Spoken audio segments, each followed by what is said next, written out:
Seated, ma'am. Have a seat, please. Mr. and Mrs. White, Mr. Hensley is whose stepfather? Mine. Yours. According to your complaint, your stepfather and mother were living in Alaska, and your stepfather was looking for work in the state where you live, which is, I believe, Oregon? Yep. So he asked if he could come and stay with you. The agreement was that once he started to work, and I assume brought your mother to Oregon, that he would start paying you rent. And he found work at some point. You loaned him some money to go back to Alaska to get his tools and some other things. Came back, that job didn't last very long, but then he stayed with you for 6 months and paid no rent. So you are suing him for rent for the 6 or so months that he lived with you, and for the plane ticket, because according to your complaint, at this point, he is divorcing your mother. Mr. Hensley says that there was never an agreement for rent. He stayed there because you were family, and in addition, you kept some of his property, and he is counterclaiming. Is that right, sir? Yes, ma'am. Who is this lady? This is my ex-wife from 27 years ago. Why is she here? Mark called her and told her on the 30th of December that he was going to bury me, and he had thousands of dollars to do it with. Okay. Okay. Mr. White, I'd like you to tell me when your stepfather came to Oregon to stay with you. Middle of November. Tell me what the conversation was that you had with him from Alaska that precipitated his coming to Oregon. It was just with my mother. She, you know, he needed work, and they were down, and so she suggested he come down here and look for work. When did you have a conversation about rent? Well, when he first come down, it was, you know, and that's, he suggested, and my mother suggested, you know, hey, once we get on our feet, we'll pay you back for everything. I want to hear that. I want to hear the specific terms of the contract that you recall specifically, Mr. White, while you're testifying under oath. Do we understand each other? The specific terms of the contract were... And exactly when they happened and what the conversation was, not your synopsis. Well, I lose there because I can't tell you exactly when it happened. I mean, we had these conversations. Well, that's unfortunate, sir. Oh, that's unfortunate that you can't tell me when it transpired.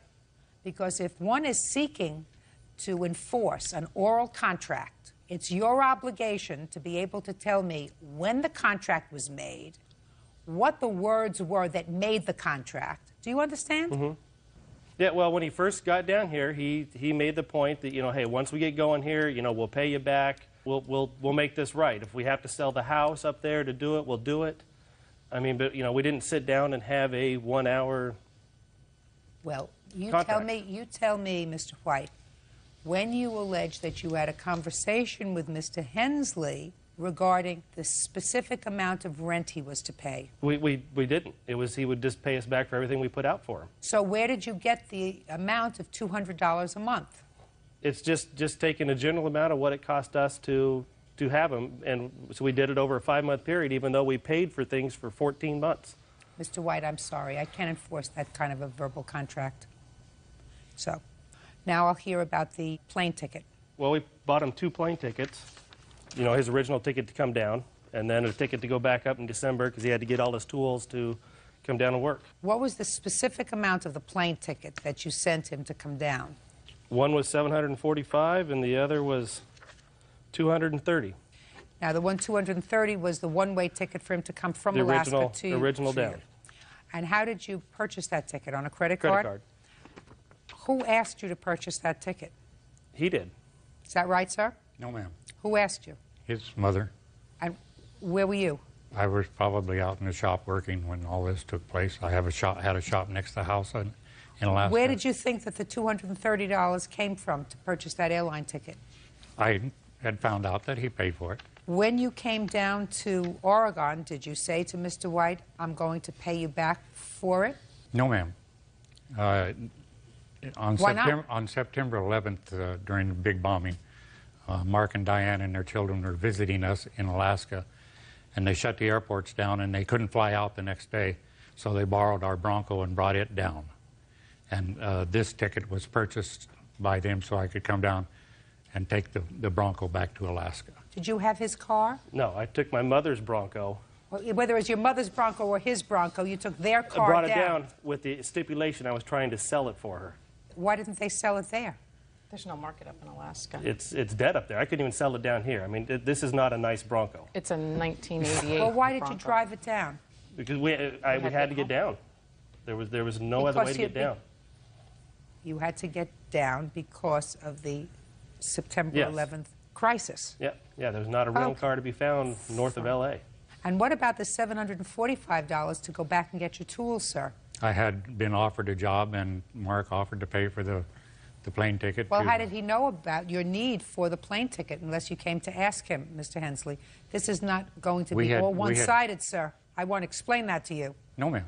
okay? Okay. I don't like people who act like pigs. Judge Judy continues in a moment.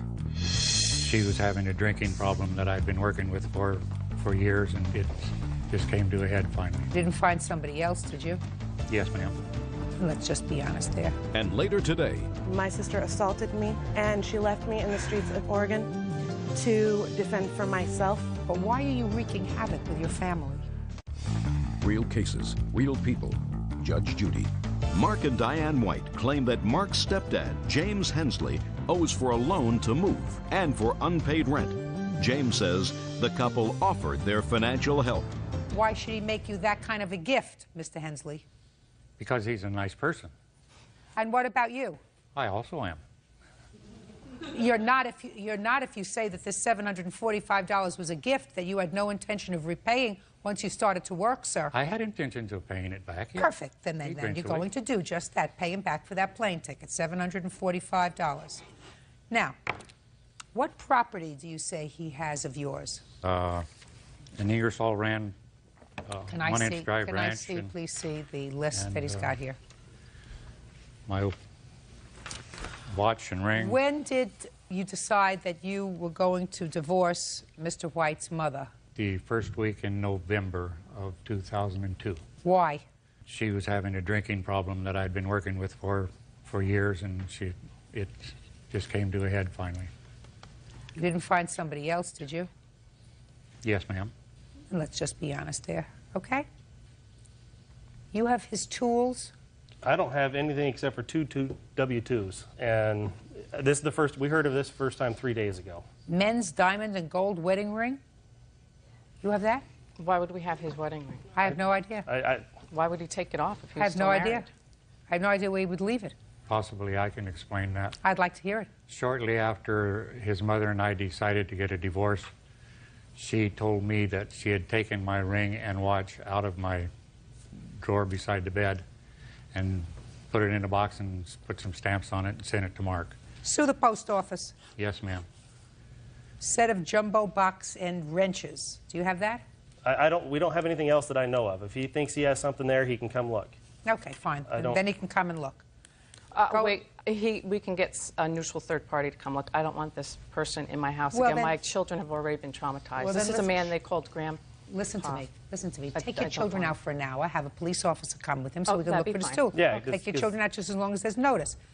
In any event, you owe him $745, and I've just cited on the counterclaim. Go and find your tools and your jewelry. What about Sue all the post rest of office. this? What? Well, I mean, we give him cash, which I have receipts for.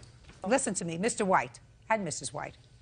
I understand that you are annoyed, and I understand that you are angry with him, and you have a perfect right to be, to feel as if you were taken advantage of. You felt as if your mother was going to come down with him to Oregon and make a new life. Your mother is very hurt. Your mother is very upset at his behavior. That doesn't mean lawsuit. Do you understand? You had No, no... this has nothing to do with that. Fine. This has Good. to do with- And I'm telling you that you had no verbal contract that had the required elements of a contract, which is the specifics. Do you understand?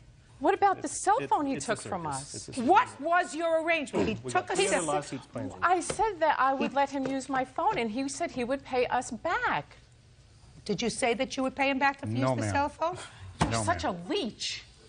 He is. We got a 61-year-old kid we Leech. had dependent. Listen to me. If you did it as family, and if your mother came down, and if they lived together happily ever after, you would have been very happy to get your plane ticket back. Yeah, well, I guess we didn't realize he was shh, on an affair listen, with this other woman. Listen to me, Mr. White. What you're suggesting to me is most of what he earned would go back to pay you back. That's what you're suggesting to me. That was never the intent until he decided he wanted out of this marriage. And then you felt as if you were taken advantage of. The- That's what the I find. In intent any was event, he was judgment supposed for to the be sending it plaintiff home. in the amount of $745. That's all. I do not excuse. You may step out. Well, the grandchildren and I get along pretty good. I don't know what the future holds. From the looks of things, not very good right now.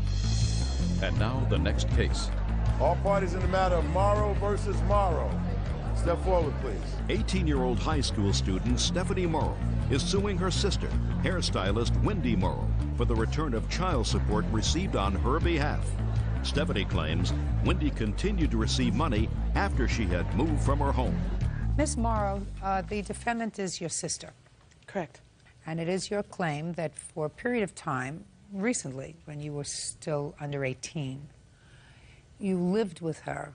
You had some trouble at home. You moved in with your sister. Yes. And she was collecting child support for you from both your mother and your father. Correct.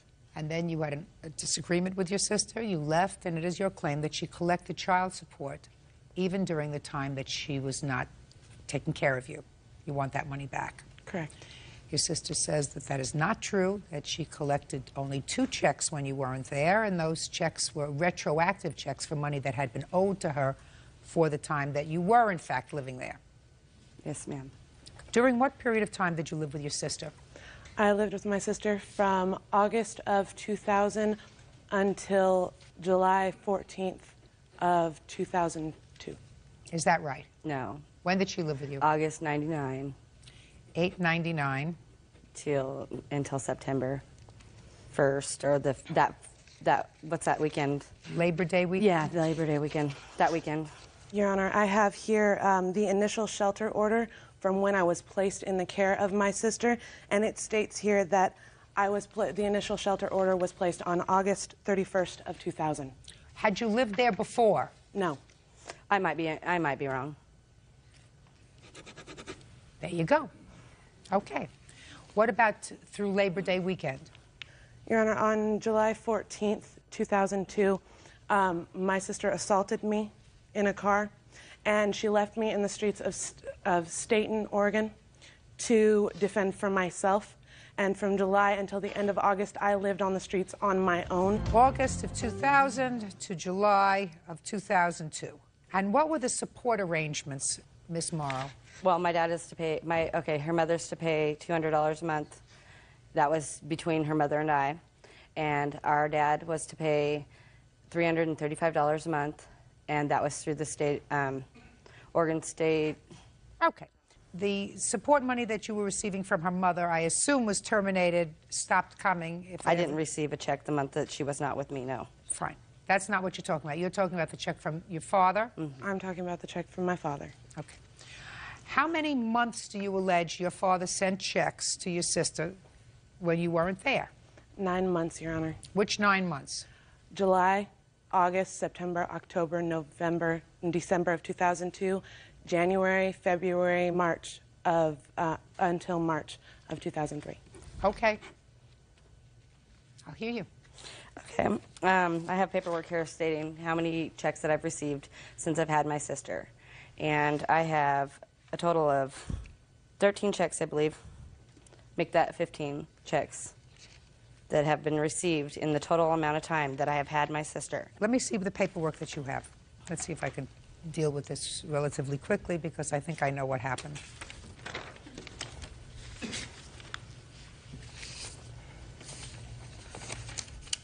She was supposed to have received $6,700.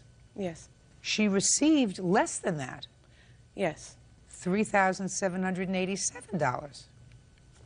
Right? Correct. So there's $3,000 that she did not receive. No, the child support that I'm suing her for is the child support she received for the time that I was there. On August 31st of 2002, there was a telephonic hearing with my father through the child support district. Yes. Where I was not with Wendy, and she claimed that I was, and if she would have told them that I was not with her at that time, they would have stopped sending her child support, but she did not. She acted as though I was with her, and so the child support continued. You have a court order that says that? Can I yes. see a court order? Because other than that, that's merely hearsay. Who is this person? This is my guardian, Terry Jury. Right here. It's... I don't know. Supposed to be at the top of the page. So what happened, your father was giving you money directly, is what he said, not her. Your father's position was that he didn't owe the kind of money that child support said he did. Yes. Because during the time prior to when a support order was actually entered, he was giving you money directly by check. Yes. Your father's position with child support enforcement was that he should be given credit for that money. And child support enforcement, which already conducted a hearing on that, said no. He can. Listen to me. Sit down. I didn't ask you to stand up. So I want to know, Miss Morrow, now that I've taken care of that, you went to live with your sister. You lived with your sister for 2 years. You lived with your sister because your mother threw you out. That was the reason. Clear. You're not living with your mother now. You're not living with your father now. Now you're living with somebody else who says that they're your guardian. They are I don't know how she's related to you. How is she related to you? She is not related to me. Fine. So now you're living with a biological stranger who's your guardian, who you want to get your money from now on until you're 21 years old. But why are you wreaking havoc with your family? Because, Your Honor, this isn't the first time that my sister has fraudulently taken people's money. What are you, a monitor? Are you a monitor? No. You went to live with her. You lived with her for 2 years at a time when you were in trouble. Why is it that you are creating such a difficult situation for your whole family? I'm not creating a difficult situation for my whole family. Oh, you are. You are. You're bringing in your mother, you're bringing in your father, you're bringing in her father, you're bringing in the courts. Eventually, she's going to get money for taking care of you. You're a big girl. You should have a job and take care of yourself. But why are you involving after people did nothing but be nice to you? Especially her. She took you in. She had no obligation to take you in. And I guarantee you, at the moment that she took you in, for the first week or 2 or 3 or 4 or 5, she wasn't getting any money. Because it takes time for the courts to get together and to get money. So I would suggest, madam, that you rethink, because you're not a baby anymore. She took care of you without compensation for a long time. She doesn't look like she's rolling in dough. Sounds to me, madam, in your 18 years, you've created enough trouble. Grow up. That's all. Parties are excused. You may step out. She's ruined so many people's lives in our family, and none of them would take her. Well, considering the trouble that she's caused many people and the amount of money that she's taken from people, it wasn't very difficult, because sometime or another somebody has to pay for what they've done. Thanks to God, I still love her very much, because if it was up to me, I wouldn't be able to look at her, honestly, because I've given and given, and she just took. A liar's a liar, and God knows the truth.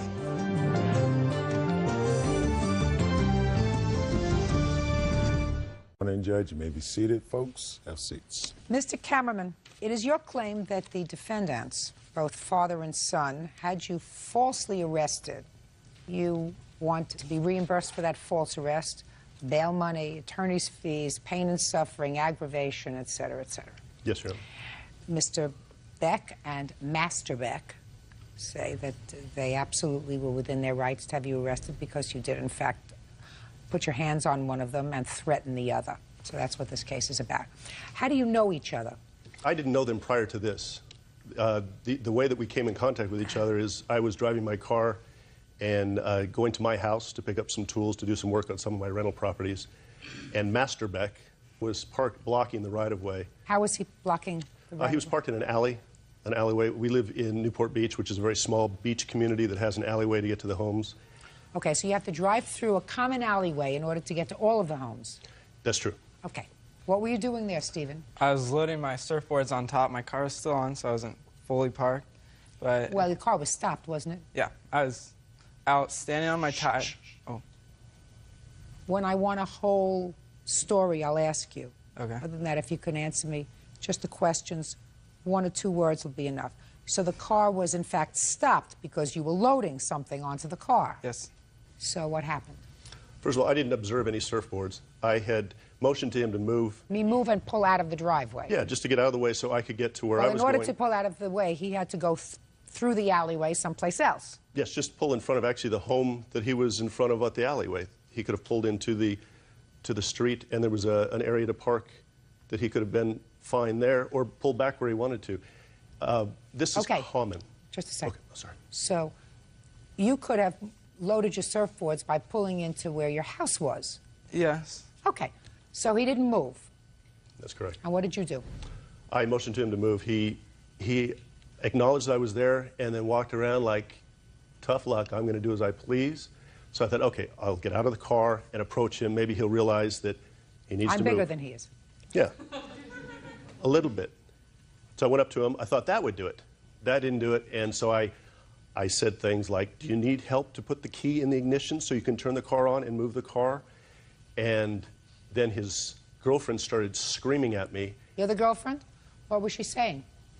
She was just screaming, leave him alone. You can't do, just unintelligible things. Well, what were you doing to him, Mr. Cameraman? I was actually doing nothing except saying, do you need somebody to show you how to? I was being facetious. When I ask you to tell me what happened, it's not going to be one of, and then I said, and then he said, and then I said, and then he said, because I don't believe that. Do you understand? I can understand that, yes, Your Honor. So let's backtrack a little bit. You got out of the car after Stephen over here was dissing you. Yes. Showing off for his girlfriend. Exactly. Because he's a kid. Yes. Certainly not doing the right thing, Stephen. When someone pulled up behind you in the car, the right thing to do was to have gotten in the car with your girlfriend and move the car out of the way so that that person could drive through the driveway. Do you understand? Can I say one thing? Yeah. I motioned him just 1 minute, just like you did, 1 minute, so I could buckle it, so I can move it. It takes 30 seconds, and it's no big deal. Stephen,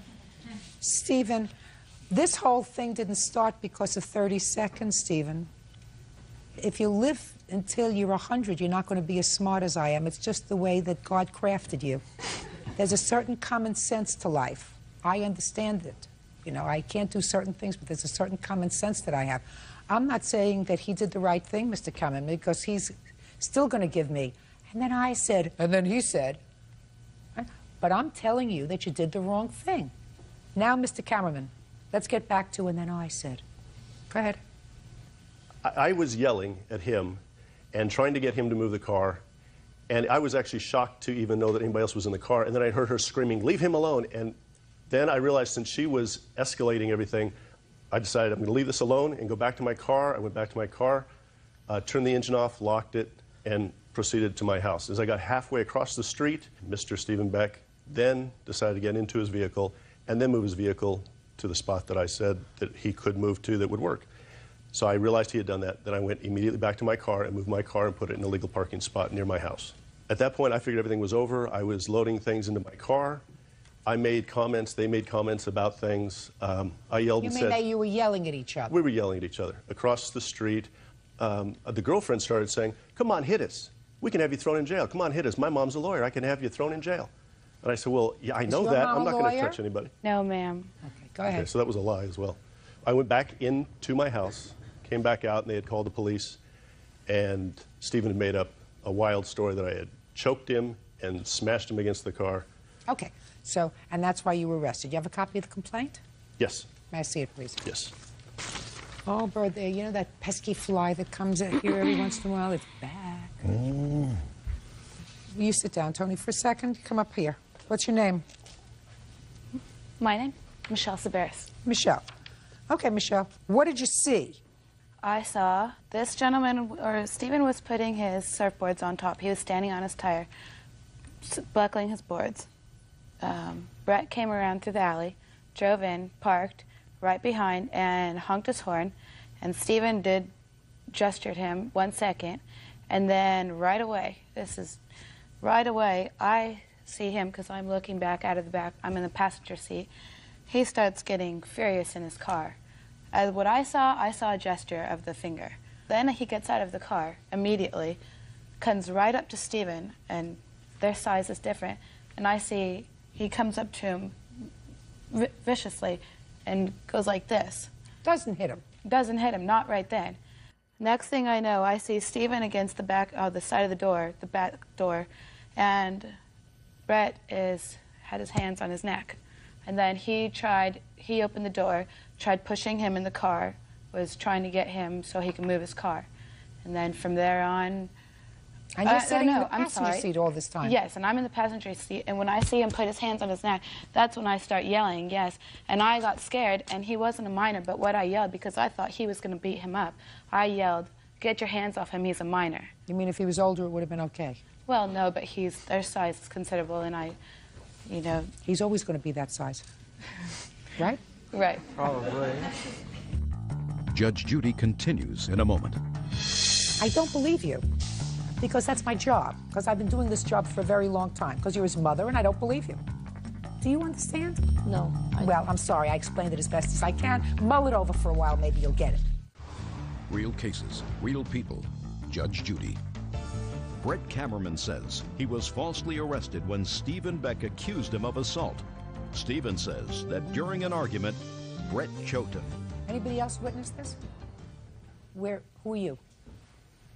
I'm Patty Kammerman. I'm Brett's mother. Where were you when this happened? I was waiting across the street for Brett to come and pick up tools. And I never saw Brett touch him, push him, or what do did you any of those see? things. I saw just what Brett had said, that he talked to him and he yelled at him, and everybody was very loud and yelling. And Brett went like this and got back in his car, turned the car off, came across the street. And when you saw all of that, when you saw all of that yelling and all of that gesturing, did you stay in your house? No, I wasn't in the house. You just waited? I was outside. Did you come across the street to where they were? No, I was. Why not? Because I didn't know what was going on. And I was just standing there. Well, you're his mother. Maybe he was going to be in trouble. Maybe somebody's going to take a gun and hurt him. No, what? I knew that there was no problem. This happens dozens of times during the summer, where somebody blocks the driveway, somebody else yells, everybody moves out of the way, and it's over with. Have a seat, Ms. Cameron. Okay. Thank you very much. Your Honor, she was inside the house at the time. She was not outside. I made sure of that because I looked for witnesses to witness it. I wanted witnesses. Okay, your mother saw nothing. I don't believe her. I don't believe her. Okay, so then the police came and you were arrested. Even she knows she's not telling me the truth. Then the police came and you were arrested? Yes. Now, what happened with Tony Beck? Stand up, Mr. Beck. Go ahead. And by the way, if there are no other witnesses, what are all you people doing here? They're my character witnesses. I don't need the character witnesses. I've determined you're a character. Go ahead. After I was bailed out of jail, I went to Becky and Donnie's house. Who's Becky and Donnie? Becky and Donnie are neighbors of mine. Raise Becky and Donnie. And Becky and Donnie here? My grandchildren. Your grandchildren? My brother-in-law and sister-in-law. Okay. And I talked with them, and they have bad blood on this side of the family. And they said, you know, if you would, please leave us out of it. We don't want to have to come to court. We already don't get along with them. And the dad, it's a situation where they didn't want to be involved, and so I didn't involve them. You went down to talk to them. After you talked to them, what happened with Tony? While I was talking to Becky, some man came running through the house and confronted me and said, keep your hands off my son. And I said, you know, you really should get your facts straight. Your son's lying to people about this. I didn't do anything, and I don't even know why I was taken to jail. Okay. So nothing, according to you, nothing happened with Tony? Exactly. Okay. But then Tony filed a temporary restraining order against me, lying to the authorities, saying that I had threatened him. Not lying. Now, why don't you tell me your version, Thank you, Mr. Beck, of the events? I came through the house and I was off because the confrontation he had with my son. And the words I used when I came up to him is I said, why are you manhandling my son? And he asked, who are you? And Becky says, he's the father of Stephen. He said, get out of here. I don't like you. Get out of here. So, and Becky asked me to leave. I left. As I was leaving, as far as his taunting, when I was leaving, just his character, he says, what's your name? I says, Don knows my name. And he says, oh, don't even know your own name? And this is the same type of antics that he used with the other kids in the neighborhood as far as taunting them. Mr. Beck. Yes, ma'am. Why did you file an application for a restraining order against him? The restraining order was filed. I'm asking you, sir. The restraining order was filed due to a phone call that he made to my father-in-law. He said he had the intentions. Just a second.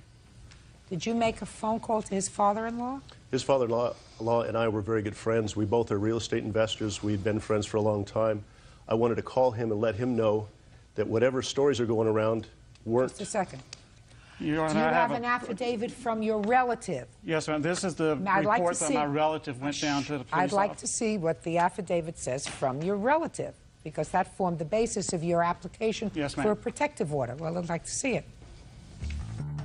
This is the statement that is attributed to you, that the victim, whoever your relative is, came to the police front desk to report an annoying phone call he had received. The victim states that on this 20th of July, 2002, his grandson was battered by the suspect cameraman. The victim states that on the same day at approximately 16:30 hours, he received a call from Mr. Cameraman who said, "This is Brett. I know you know I am a martial arts expert. And just to let you know, I intend to sue the Beck family for false arrest. I want to assure you that to your grandchildren, I represent no harm or threat." That is the conversation that is attributed to you. It's partially true. Just a minute, what do you want? I wanted to tell you that I was listening to the phone call. I don't believe a word you say. Why not? Because I don't believe a word you say. I don't believe that you either went out and saw what was happening from outside your house, madam, or that you heard this conversation. I don't believe you, because that's my job, because I've been doing this job for a very long time, because you're his mother, and I don't believe you.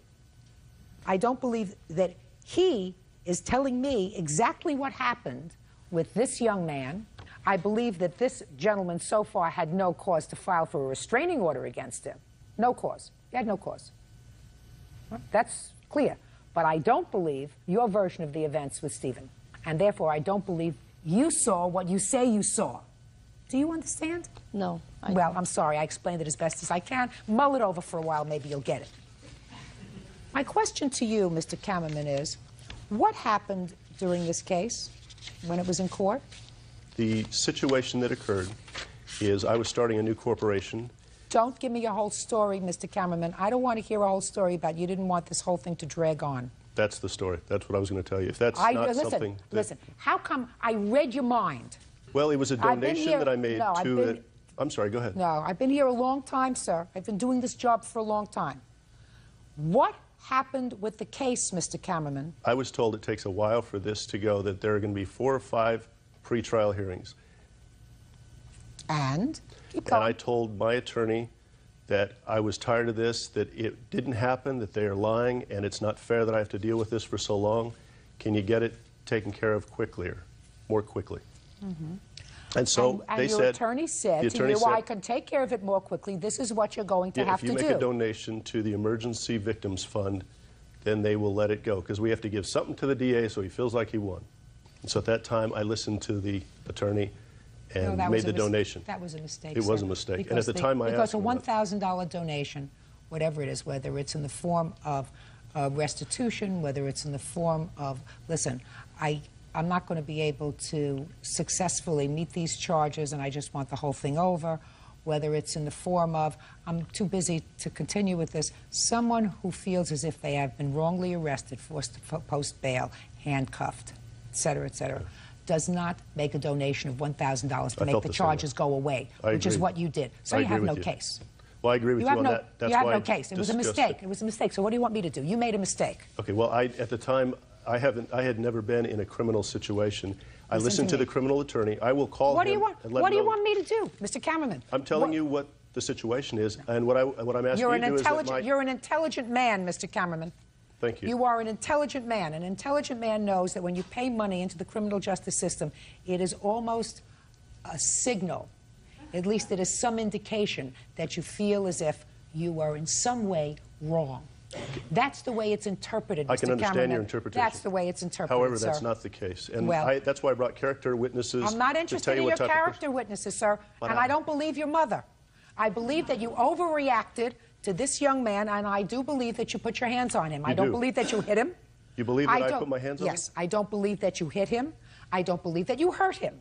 I believe that you lost your temper when he didn't move that car fast enough. And I think he was showing off for his girlfriend. He was. And I think that what he was doing was rude and inconsiderate, and he's 19 years old, and you're a lot older, and you should have cooled it, let it pass. That's what I did. And you didn't. I did and you didn't. He, of course, had no right to bring you to court for the restraining order because you had no grounds for a restraining order, Tony Beck. You behaved badly, sir. You can't act like a brat. When you act like a brat, things happen. Sometimes you're going to meet up with people who are bigger and stronger, and you can't anticipate what their mental state is going to be, so you have to be respectful of other people's time. You have to be respectful of other people's property. You want to load your car, you don't pull your car unless you absolutely have to in a place that inhibits somebody else from getting by. That's just being respectful. That doesn't give him license to overreact to you, because he could have done exactly what he did 5 minutes later, which is to pull his car into another spot, leave it, and go across the street to get his tools, or at least that's what he was trying to do, to go across the street to get his other tools. Anyway, you have no case, Mr. Cameron. You paid $1,000. $1,000 is some indication of guilt. Goodbye. Parties are excused. You may step out. All over Newport Beach, you have this type of situation, and most people are respectful, move out of the way. It's just one of those things. You say, how long are you going to be? Can you move out of the way? They say a couple minutes. You say, no problem. You sit. If they thumb their nose at you, you just go, you know, come on, have some class. Okay, grab me by the throat, like so, but one arm here, and slam me against the car. And then you try to force me into my car to drive it away. Stephen Beck had to lie and fill out an arrest warrant to have me arrested to show off for his girlfriend. Brett is like the, you know, he's like a second-grade schoolyard bully. Almost everything he said is a lie and fabricated. He's not telling the truth. Yeah, I have hard feelings towards a family that lies about things and continues to lie about things, absolutely. He's a grown man, but he's incapable of what it takes to act like a mature adult.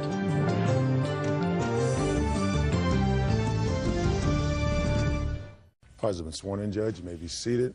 Folks, have a seat, please.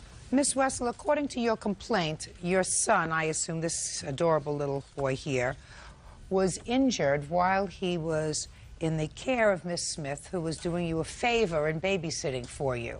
Miss Smith says that she really never agreed for him to stay, that he had an accident playing with one of her older children. Yes. So why don't you tell me first when this happened? On August 10th of '02. And where were you going? It happened approximately 8 o'clock, and I was going out with my boyfriend to celebrate his new job. And when had you made arrangements with the defendant to babysit for your son? I had stopped at the lake at Picker Lake. Well, I want you to look at me when you're speaking. I stopped at the lake approximately 6 o'clock. Does she live at the lake? No, but she was at the lake at that time, and I seen her car, so I did stop, and I talked to her a little bit about it, and she said, well, why don't you come over later and talk to me about it. Tell and me I was like, what okay. you said to her and what she said to you. I said, Irene, Meg's got a new job today. Do you think you might be able to watch Trav later? And she said, well, I might be able to. Why don't you come over later? And what did you do? And later on, I went over there with my mother, my sister, my boyfriend Maxwell, and Travis. I told her if she could not watch him, then I would have Carolyn Stacy babysit. Who's Carolyn Stacy? Carolyn Stacy is my cousin. But Irene said, no, it would not be a problem because I have watched her kids umpteen different times. Is that what she said to you? Yes. Don't think so. That's not true. No. You want to know why it's not true? A, because you didn't say it in your complaint. You made this whole story up, this whole second part of the story up as you were going along. So why don't you go back a little bit? Because if you write a complaint... I do have a police report, ma'am. You have a police report where you say in the police report that you told her that if you can't babysit, then my cousin will babysit for me? You have that in your police report? Just the answer is yes or no. Yes. Let me see it.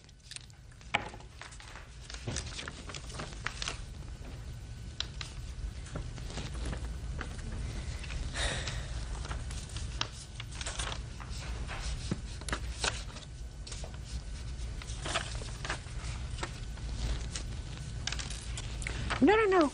What do you mean, yes? There is absolutely nothing in here about your cousin. Show me here where you told the police Caroline will babysit for him. Show me. Maybe I'm missing it.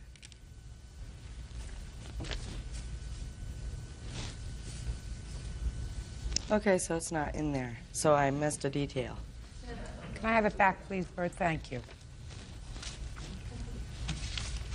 But my mother was there when I dropped Travis off. Miss Smith, why don't you give me your version of how this little boy got dropped off at your house? Okay, like she said, we were at the lake. She stopped. I told her no, that we weren't going to be responsible for kids that night because we were having a get-together at our house. She said, well, would your son be willing to babysit? Well, my oldest one's 17. I said, I don't know. You'd have to ask him. Well, she come over, and he said, absolutely not. $7 isn't worth it. This little boy is very rambunctious. Just a second. She had offered your 17-year-old $7? Is Yes. that what you're telling me? Go ahead. So then she asked me, I said no again. She asked my husband said no again. And then she said, well, what about Ryan and Adrena, which are two minor children that aren't even of age? How old are they? He was 12 at the time. That's not And true. the other one was... And the other one was 10 at the time. So finally she says, all right, Travis, get in the car. They got in the car, they left, and where our property line's at, we were in the back, so you have to go down a trail. You can't see the house from the trail. And the next thing I know, half hour later, my son Ryan and her son Travis is walking up the backyard. I said, what, is Tammy up in the house? And he said, no, we didn't even see Tammy. What happened? Step up. Come on, Ryan. You're 12? Yes. Okay. Where did you find Travis? He was in the house. Travis was in the house? Yes. How did he get into the house? He probably walked in. Travis, how'd you get into the house? Do you remember? No. Okay. So you found him in the house and you were walking on the trail. You don't know how he got into the house? No. Okay, sit down. What happened next? So I figured, okay, well, I've got a baby, so what am I going to do? And I don't know, around 9 o'clock, the kids came up, said they were hungry, so I went in the house to get some brats out of the fridge, put them in the pan. Had just got them in and had just started the fire on the stove, and Ryan comes bringing Travis in, and he was crying, and it was a fishing arrow where it's barbed at the ends. There's 2 points that come out, and it was one of the end barbed ones that came in here and out here. It was not the top of the arrow. You mean from a fishing rod? Yeah. They were supposed to be out catching fireflies. I gave them each a canning jar. It was within 5 minutes of them going outside. Step up here. How did he get this hook in his finger? I don't know. We were catching fireflies. I turned around. He was crying with an arrow through his finger. Where was the fishing equipment? In the garage. And is that where you were catching fireflies? We were by there, yeah. Okay. Are you Travis? You're cute. You want to come up here and talk to me?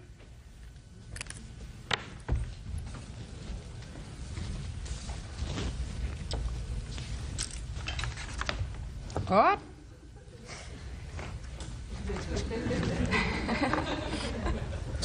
Is that better?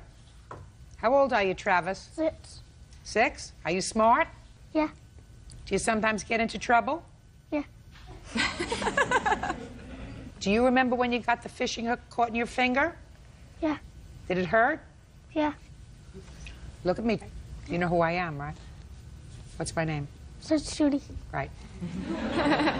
You know you always tell me the truth, right?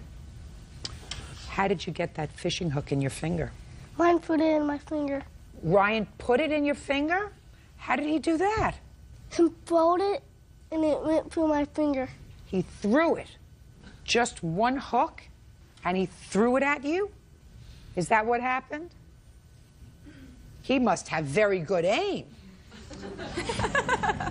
Judge Judy continues in a moment. He was trying to stab it into the ground. How'd you get your finger in there? Did he tell you to hold down the ground so he could put the arrow in the ground? Yeah. Is that what he told you? You hold down the ground so I can put the arrow in it? Real cases, real people. Judge Judy. Tammy Wessel says her son was injured while in the care of Irene Smith. Tammy claims Irene's son, 12-year-old Ryan Needlinger, stuck him with an arrow. You like Ryan? Sometimes. Is he usually nice to you? Yeah. He threw the arrow, and it landed where? Show me where. Wait here.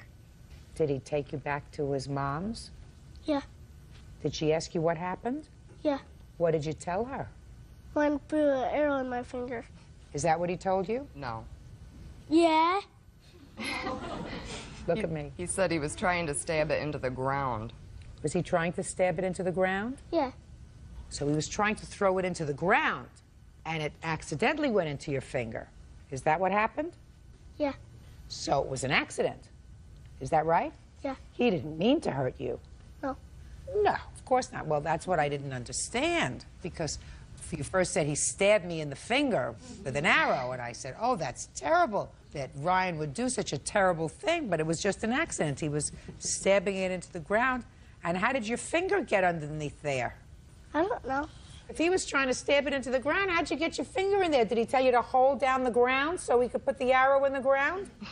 Yeah. Is that what he told you? You hold down the ground so I can put the arrow in it? That's what he wanted me to do. I said, nah, no. What did he want you to do? Put my finger on the ground, and I said, no.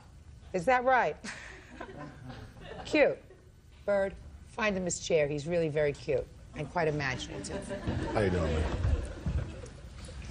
So, Miss Smith, your son brings him back to your house, and you tried to reach somebody according to your answer, and you finally reached his grandmother. Well, that wasn't till way, way later. I tried every bar I could find to ask for her, and she wasn't at any of them. So I called the ambulance. They said that what had happened was... Whatever happened, you needed an ambulance, he was taken over to the hospital. We get there, they can't do anything. They took x-rays, couldn't do anything without a relative's permission. Well, she was upset at me because I got a hold of the paternal grandmother. That's the only relative I knew. I don't care what she was upset with. You tell me what you did. I got a hold of the paternal grandmother, asked her if she could come up there. Travis had x-rays, but they couldn't remove the arrow until she was up there to sign for medical release. So she came up and she signed. And then she asked why Tammy didn't ask her to babysit. Whatever. Now, when was the next time you heard from Tammy? 4:30 in the morning. That's not true. Shh. Did she call you? No. She just stopped over and wanted to know where her kid was at, because they got home and she heard a message from the paternal grandmother on the answering machine stating that she had Travis. So she came to your house 4:30 in the morning? Woke us up. Okay. Now, how did you find out that your son had been injured?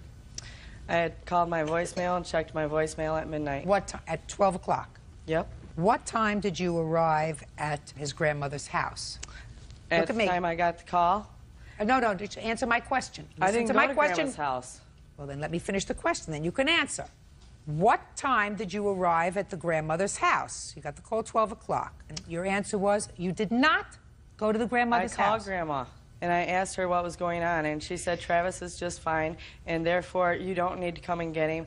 You guys have been drinking, so I don't want you to drive over tonight. Why don't you drive over tomorrow morning and pick him up? We did go pick him up tomorrow morning at 9 a.m. So what were you doing at Miss Smith's house at 4:30 in the morning? I was just being a smart butt, just going over there to let her know that, hey, I know what happened, why don't you fess? And she didn't want to. Instead, she wanted to get in a fight with me instead, so I walked away. 4:30 in the morning, you go to her house after she's taken your child, gotten in an ambulance, left her party. Which she had a vehicle. Why didn't she drive him herself? She said she was drinking at the time. They called an ambulance, which wasn't right, because she tried getting it out, her husband tried getting it out, and her husband's brother tried getting it out before they even called the ambulance. So that upsets me right there. Shh. And what do you think she should pay for? I think she should pay for the hospital bill and the ambulance bill and undue stress, because there's more to this case than what you actually hear and see. Well, just a minute. I don't care whether you like each other, whether you don't like each other. The question is, who's responsible? Well, and she who took acted responsibility upon watching Travis for me. I don't think so. Not according to her. Well, if you'd ask my mother. Listen, I don't believe you, and if the apple doesn't fall far from the tree, I'm not going to believe your Well, mother if you look either. at the police report, it's in there. I know what you said in the police report. I know what you said. Did you make a financial arrangement with her to watch your son? No, because I used to watch her kids all the time, and I'd take her kids for a week at a time. Listen to me. It was like, this was the very first time that she ever watched Travis, and she didn't even watch him for 2 hours before Have you been drinking? No. Then if I'm speaking, you stop. That's the rule here. When someone is doing you a favor, they have to use reasonable care so that nothing happens to your child. So but I'm speaking. I didn't take a breath. Accidents with children happen. You didn't expect her, did you, to watch your son every moment because she already told you she was having a party that night. So you knew she was going to be taking care of her guests, and she had a 12-year-old, and they would go. I'm speaking. One wine cooler, and that was it, and she wouldn't drink anymore. It had nothing to do with her drinking. The fact that her 12-year-old and your 6-year-old were playing, and in the course of the play, your son got a fishing hook arrow caught in his finger. And she did the responsible thing. She tried to reach you.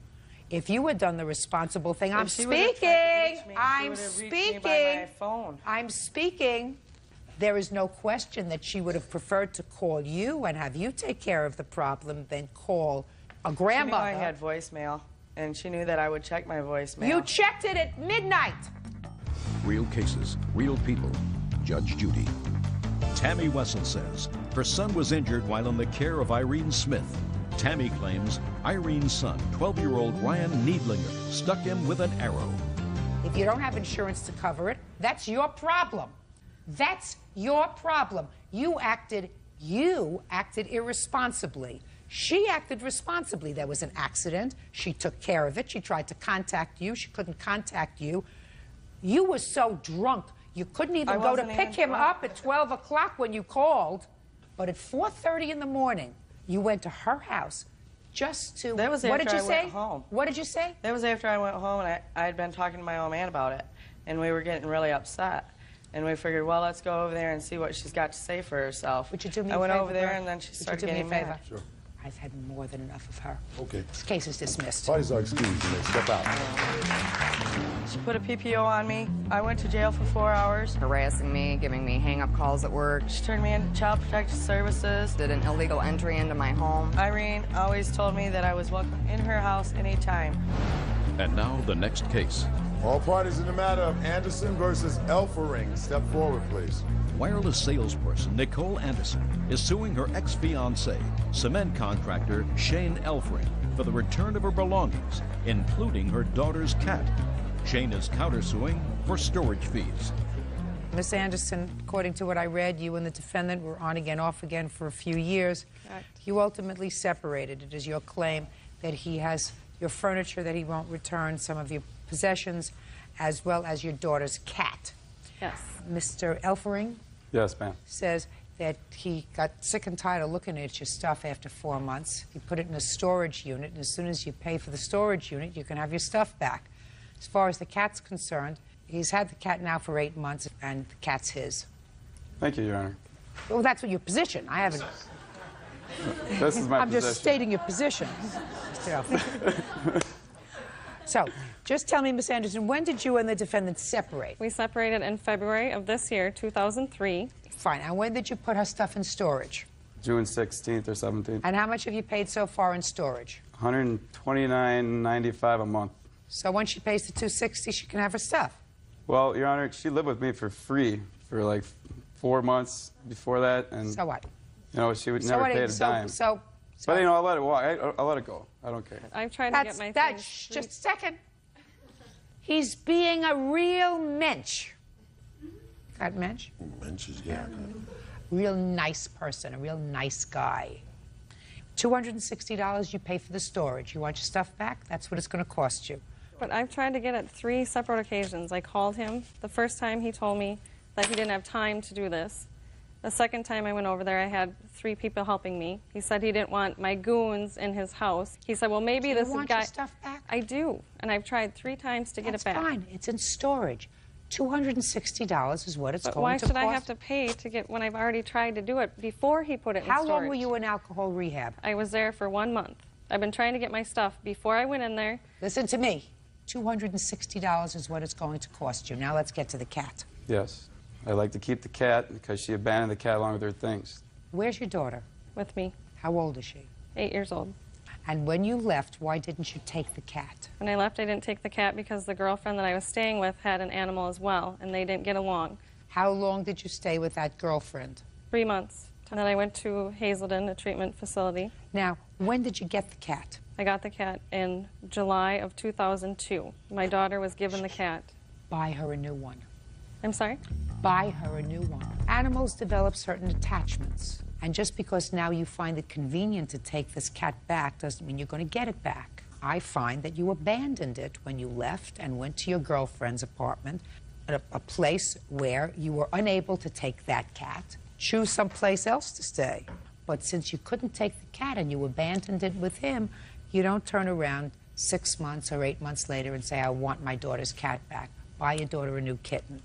Give him $260, you get your furniture back, the cat belongs to you, sir. Thank you very much, this case is over. Parties are excused, you may step out. Judy put it better than I could.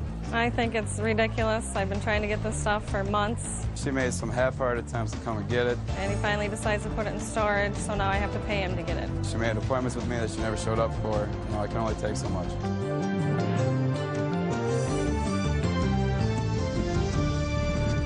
This is case number 221 on the calendar in the matter of Collins versus Deal. Parties have been sworn in, Judge. You may be seated. Folks have seats. Ms. Collins, you and the defendant were engaged. It is your claim that he purchased an engagement ring for you, an engagement ring set for you, bought it on your credit card. The engagement is over, the relationship is over, you want the rings back, or you want him to pay off the credit card. Is that Right. what you want? He says you actually took the rings back. He doesn't have possession of the rings, you have them, and he is counterclaiming for some medical bills that he says he paid for you. There was an agreement that you would pay him back, and you never did. Is that right, sir? That's right. Who's got the rings? I do not have the rings with me. But you have them at home. No, I do not have the rings at all. Did you take the rings back from his house? No, I did not. He has the rings. I'm making payments on the rings. Supposedly, I took the rings. I did not take the rings. Let's start so we don't have to go back to the year of the flood. You're engaged, you're happy, you're together, buys the rings using her store credit. And then you break up. On what date did you break up? I'd say the end of August. And who had the rings at that time? I did. I was making payments. The agreement was if I had the rings, I was going to pay for them. So she gave you back the ring, Yes.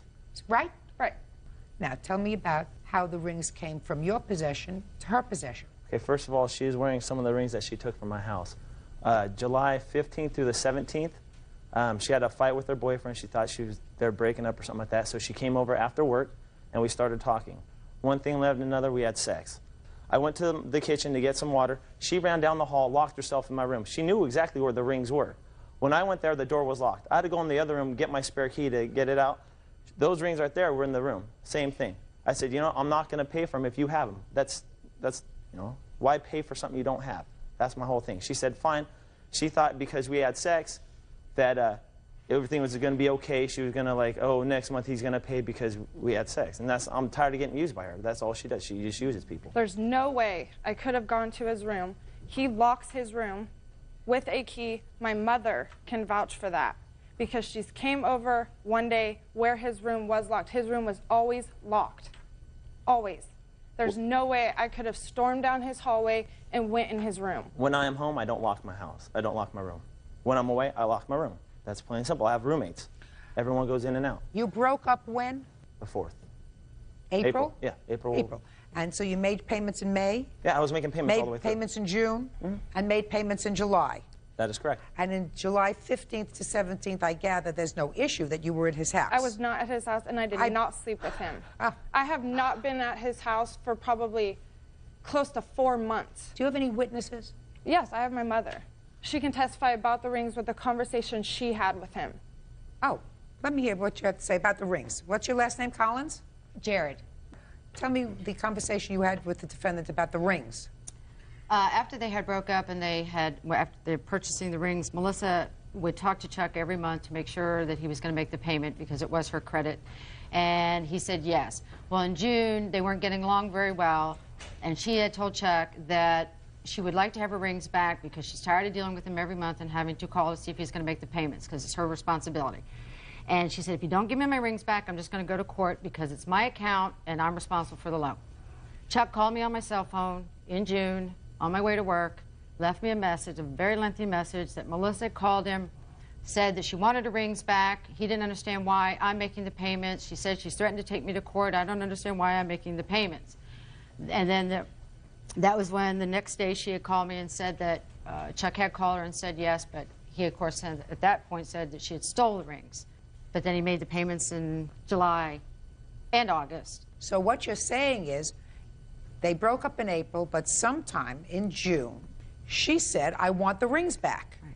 Yes, ma'am. Even though he was making the payments, she said, I want the rings back. Yes, ma'am. Perfect. She took them. Sit down. I Your did claim not is take dismissed. Now I'm going to your counterclaim. You want to tell me about this surgery that you're talking about? I like to go to Tahoe about every month. I took her to go to Tahoe, and on the way back we saw a sign for surgery, I guess. She said she wanted to get them done. I said, okay, that's fine. I was all, will you pay me back? She said, yes, I will. The only way that she could get them done is if I had to trick her mom and say it was a gift. That's the only way, because her mom would not have let her done it. Never. Shh. So we're on the way, we get there, and she goes, I swear I'll pay you back $100 a month. I say, okay, that's fine. Every month she... When was this? September 13, 2001. Okay. And then you became engaged in October. Yeah, yes, Is that right? that is correct. In September, did she give you any money? No, she didn't. In October, did she give you any money? No, she didn't. November? No. December? No, she didn't give me January? anything. She didn't give me anything. Listen to me. January? No. February? No. March? No. April, you broke up? Yes. You became engaged in October, Yes. right? Bought her rings in October? Yes. Did you ever live together? Yes, we did. From when to when? October to the February. And the kind of surgery she had was cosmetic surgery, is that right? Yes, that's correct. Right? That's correct. I hope you enjoyed it. Your counterclaim's dismissed. Goodbye. Parties are excused. You may step out. She wants everything, but not pay for anything. He's a liar. He's always going to be a liar. If I had the rings, I wouldn't be here. She's a cheater. She always cheats. She can't keep a steady boyfriend. He's crazy. He's psycho. He's a liar. I'm just happy it's over. I don't want to deal with her anymore. And now the next case. All parties in the matter of Tyler versus Webb. Step forward, please. Tax preparer Peggy Tyler is suing her former employer, business owner Tom Webb, for past due wages and sexual harassment. Ms. Tyler, according to your complaint, you worked for the defendant in January of 2000 Till April 15th of 2002, I'm sorry. April of 2002, mid-April. Right. And you claim that he owes you some money. You say he owes you money for some wages that he didn't pay you for, that 2 weeks' worth, that he owes you some commission. Yes, ma'am. That he sexually harassed you, which is the reason he's not going to pay you because you did not respond to his advances. And third and finally, that he had promised to pay your son some money for doing some odd jobs for him. It was one, Your Honor. They took a balloon down the whole season. You'll explain that to me because I have no idea what kind of work you were doing for Mr. Webb because it doesn't say in the complaint what kind of work you were doing and what kind of place he has. Mr. Webb says there was some money outstanding, according to him, but he said you broke your agreement with him. The agreement was that you would work for him through April 15th, and you left prior to that date, so he's not paying you a dime. No, I didn't leave prior to that date. That's your defense. Is that right, sir? Judge Judy continues in a moment. He would look down our blouses and make comments about our breasts. And the other thing you say is your boobs would make nice pillows. Mm-hmm. We're supposed to be seen and not heard. Real cases, real people. Judge Judy.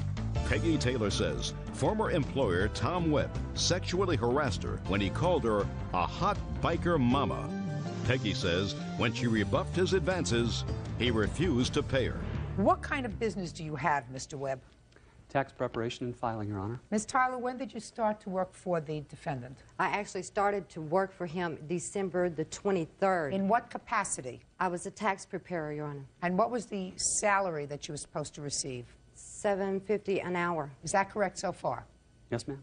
Now, what about the commission part of it? When we got hired, everybody that got hired, we signed a paper and agreed to that if we quit or was fired before April the 15th, we would not get our commission.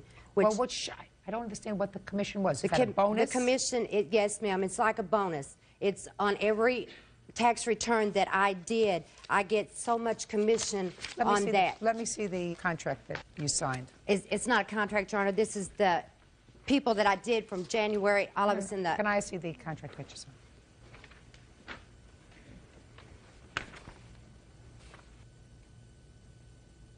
Okay. So according to this, you started to work for him on January 1st, 2002. And you worked for him until what date, Ms. Tyler? April the 15th at 9 p.m. And how much are you owed in salary? It's about $600. Did you pay her salary for the last 2 weeks she worked for you? The last pay period was actually about 8 days, and she did not receive that paycheck for those last 8 days, which Why would not? have been a gross of about $310, net of about $270. Ms. Tyler owed me $400. For what? From a loan I made to her February 1st.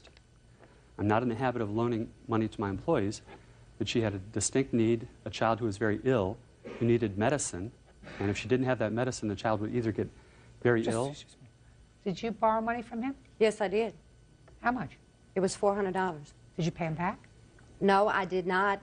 at the end of the tax season when we went to the party, I had $200 in cash, Your Honor, and tried to give him that and ask him to bring the checks up there, and I was going to sign my other check over to him, which would have been well over the $400, but he did not want that. He asked me and my son to leave the commission party. Just a second. When do you claim she left your employ, sir? The last day that we have on record that she worked was April 13th. I have the daily time records from the last 2 days of the year, the 14th and 15th, and she did not work on those. Let me see. On the 15th, when I worked, Your Honor, Charlie is the one I called to the home office and asked him to clock me in. Well, was that your general practice? To have Yes, somebody ma'am. else clock you in? Yeah, we would either clock in on the computer and then we would call the home office and tell them what time we were in. And I worked from 9 a.m. or 9:30 that morning until 9 p.m. that night. That's when I turned my key over to B.J. Wade. What key are you talking about? To the office. All the employees had keys because on Sundays I worked by myself and I had to open the office. Well, B.J., that's you. B.J. Wade, is that you? Yes. Step up, please. You were in the office on that day, is that right? Yes. On the 14th? Yes. Was the plaintiff there on that day? Yes, she was. Are you still working there? No, I'm not. How long did you work there? The whole tax season. Did you get January paid? till April 15th. Did you get paid? Yes. You know a Michelle? Yes. Was Michelle there on the 14th? No. Yes, she was. Time in 5, time out 9. She was there. Real cases, real people. Judge Judy. Peggy Tyler says former boss Tom Webb refuses to pay her because she refused his sexual advances. How many people were you responsible for, madam? 6. Of the 6 people that you were responsible for, how many worked until the 15th? All of them but one. Who was that? Nancy. So then the 5 people that you were responsible for get their commissions? Yes. Could you explain to me why she did not? Because she owed the money, which she did agree to pay that back at the commission party, and he would not do it the way that she offered to do it. Okay. Have a seat. Now, Ms. Tyler, let's address this theory that you have that the reason he's not paying you, according to your complaint, is that you did not respond to his sexual advances. You want to tell me about that? He would look down our blouses and make comments about our breasts. Tell me not our. Tell me what he said to you. He called me a hot mama biker because Okay, stop. When did he call you a hot mama biker? It was in February. Okay. Now, after February, and was the other comment that he made to you something about your breasts made at approximately the same time? It was after that. In what month? Around the end of February, maybe the first week in March. So that both remarks were made to you, being a hot mama, biker mama, and the other thing you say is your boobs would make nice pillows. Mm-hmm. You attribute that to the defendant. Were made to you either in February or at the latest the first week in March. Is that right? Is that right? Yes. And you got paid the entire month of February. Is that correct? Yes, I did. And you got paid the entire month of March. Is that correct? Yes, I did. And when did you ask for this loan? I believe it was around the end of February. So none of the comments that he made to you so appalled you that you would be reluctant to ask him for a loan. Is that right? Right. So why let us assume that it's true for the moment, which I don't necessarily believe, sir. I want you to understand that. Why would you say that he was withholding your money because of this sexual harassment? Because he didn't honestly believe that I would do anything about it. Because I'm not the only one that he cheated out of commission money, and years before that he did ladies the same way, which he doesn't believe women can hold any kind of an office anywhere because they're not smart enough. We're supposed to be seen and not heard. But, Your Honor, honestly, if it hadn't been for all of us women, he wouldn't have had offices. Miss Tyler, if you didn't like Mr. Webb as an employer, don't go to work for him. You owe him $400. Now, clearly, he owes you some money, too. He owes you for 8 days, which, according to him, comes to what in gross pay, sir? About $310.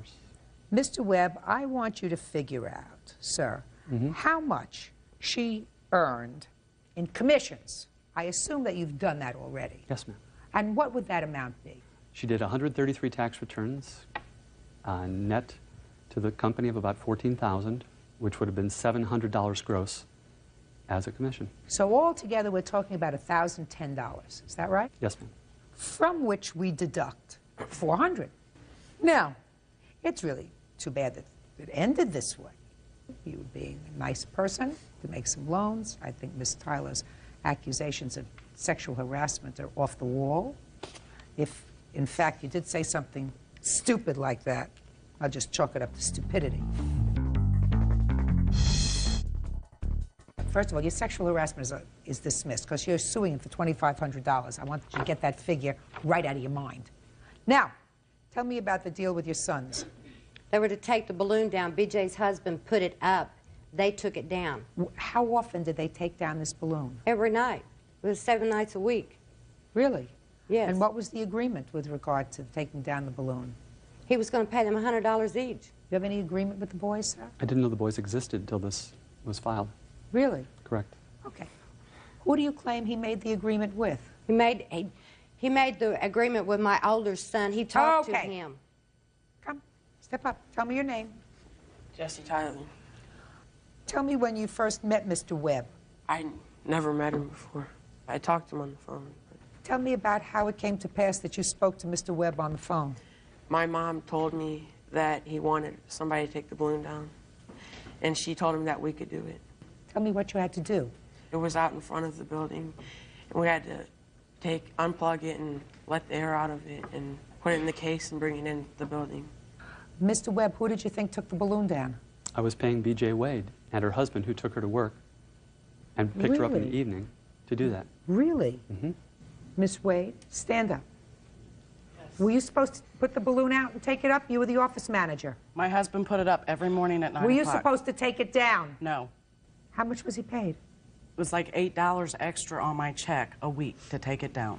And I don't have the stubs with me. I didn't bring them. Interesting.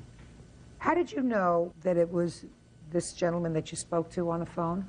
She told me, my mom told me. Tell me how that came about. We talked to him. Tell me about that you talked to him. So far, I believe that your mother said to you, he wants you to take the balloon down, and he'll pay you for it, and he'll give you $100. I want you to tell me, and I want you to make sure you tell me the truth, because otherwise, you know, I'm unpleasant. You'll always trip yourself up if you lie. Do you know that? Mm-hmm. Did you ever speak to him on the phone? Yes. Tell me when, and tell me how that phone call came about. It was in the beginning of January, when the tax season started. Go ahead. And she answered the phone and told me that it was him, and I talked to him about it. So you got on the phone, and what did you say? I said that, what did you want me to talk about? You know, like that, you know. No, don't buy it. What? Don't buy it. I'm not convinced. I'm not convinced it wasn't her husband. I have to be satisfied that he had a contract with him. That doesn't mean... Well, they didn't put nothing in writing. No. Can't hire a 10-year-old. Did your husband also pick you up from work? Yes, but yes, he did. I did not work till Okay, closing. judgment for the plaintiff in the amount of $610, and that is for the wages and the commission that I believe you owe her, sir. Do you understand? Yes, I do. No sexual harassment and no balloon. That's all. Parties are excused. You may step out. You got lucky. He knows he owes my boys. He knows BJ's husband put the balloon up, but he also knows my boys took it down every night. She wanted something that she felt was due to her that I was quite sure was not due to her. They're just kids. They're supposed to trust and believe in grown-ups' word, and this is what happens. 8 years I've been doing this. This is the first time anybody's ever accused me of anything. He's pushed women around his whole life, does his wife, and still does women, and that's why he's never going to get anywhere.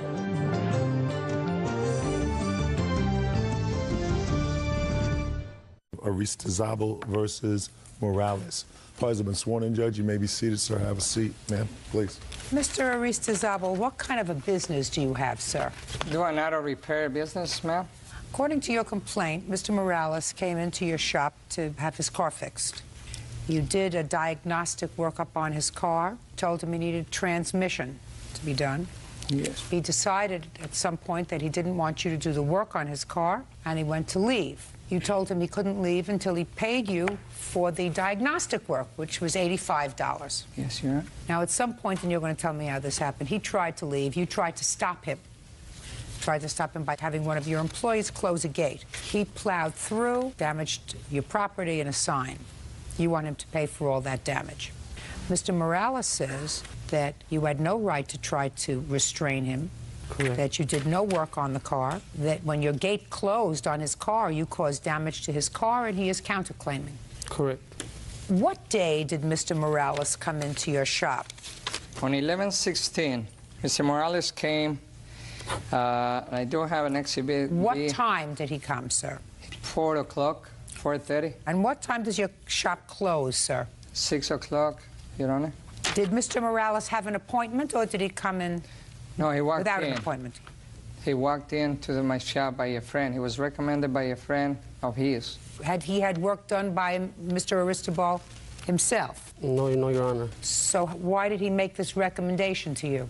He said to me that this was his uncle's shop and that he'd give me a good price, an estimated price on rebuilding my transmission for that. Is that what you needed, a rebuilt transmission? Yes, Your Honor. How did you know that you needed a rebuilt transmission, Mr. Morales? I had went the day before to another mechanic shop, and I have the receipt here.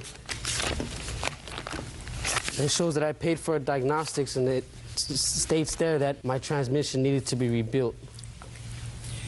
Now, when you came into Mr. Aristobal's shop, sir, did you tell him you needed to rebuild the transmission? Yes, I did, Your Honor. Well, actually, when I first got there, he wasn't there. He showed up about 45 minutes later. So at that point, it was between 4:45 and 5:30. About 5:30, when I finally got in contact with him around that time. He showed up. He asked me... Who's Giovanni? He was Giovanni at the time. He stated his name was Giovanni. He asked me what was the problem with the car. I stated my transmission needed to be rebuilt. He asked me, how do I know? I told him because I had another diagnostics done. So he then got in the car and test drove the vehicle. How did he test drive the vehicle, sir? He drove it up to the garage door, and then he also reversed it back. He opened the hood. He looked in it. The vehicle was on the whole time, and then that was basically all he did. He asked me, follow me into my office. He asked me for my information. May I see the piece of paper that you have, sir? Is that the information that you filled out when you came in? Yes, this is exactly information exactly as to what happened. Okay. Is this the piece of paper that you filled out while Mr. Morales was sitting in your office?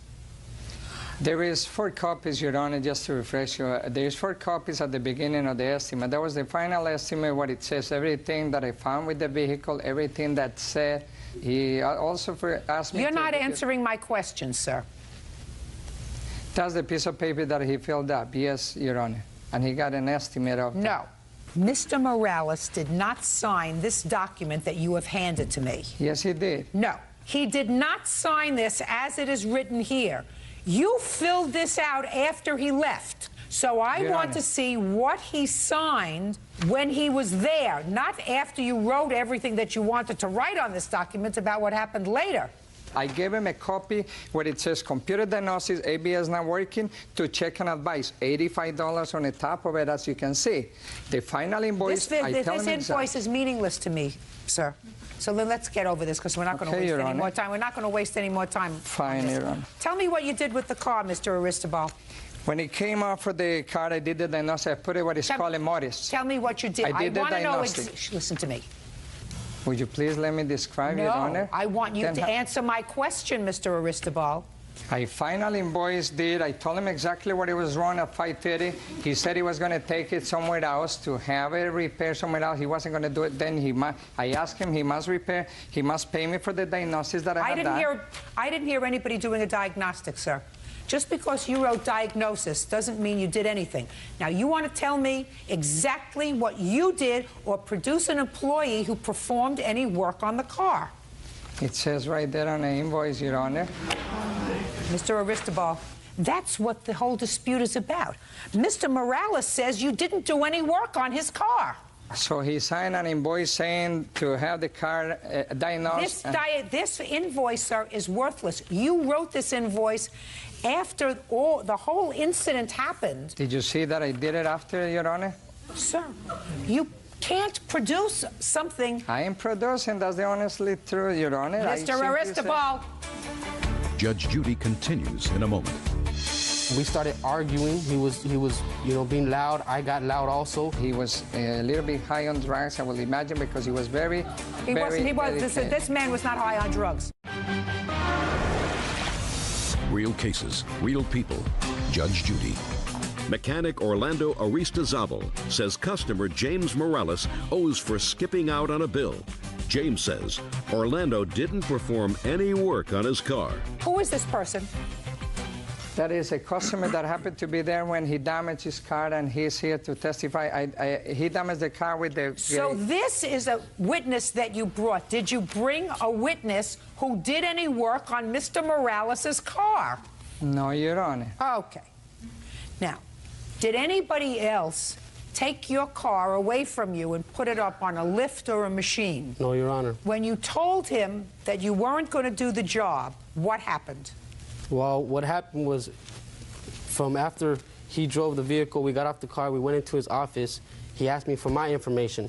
I signed the form. He said that he was going to call me the next day to let me know exactly how much it was going to cost, that it was mandatory for his company to do a diagnostics. So after all, I agreed with it. I said, fine, fine. I agreed with it. I left the premises. What made you change your mind, sir?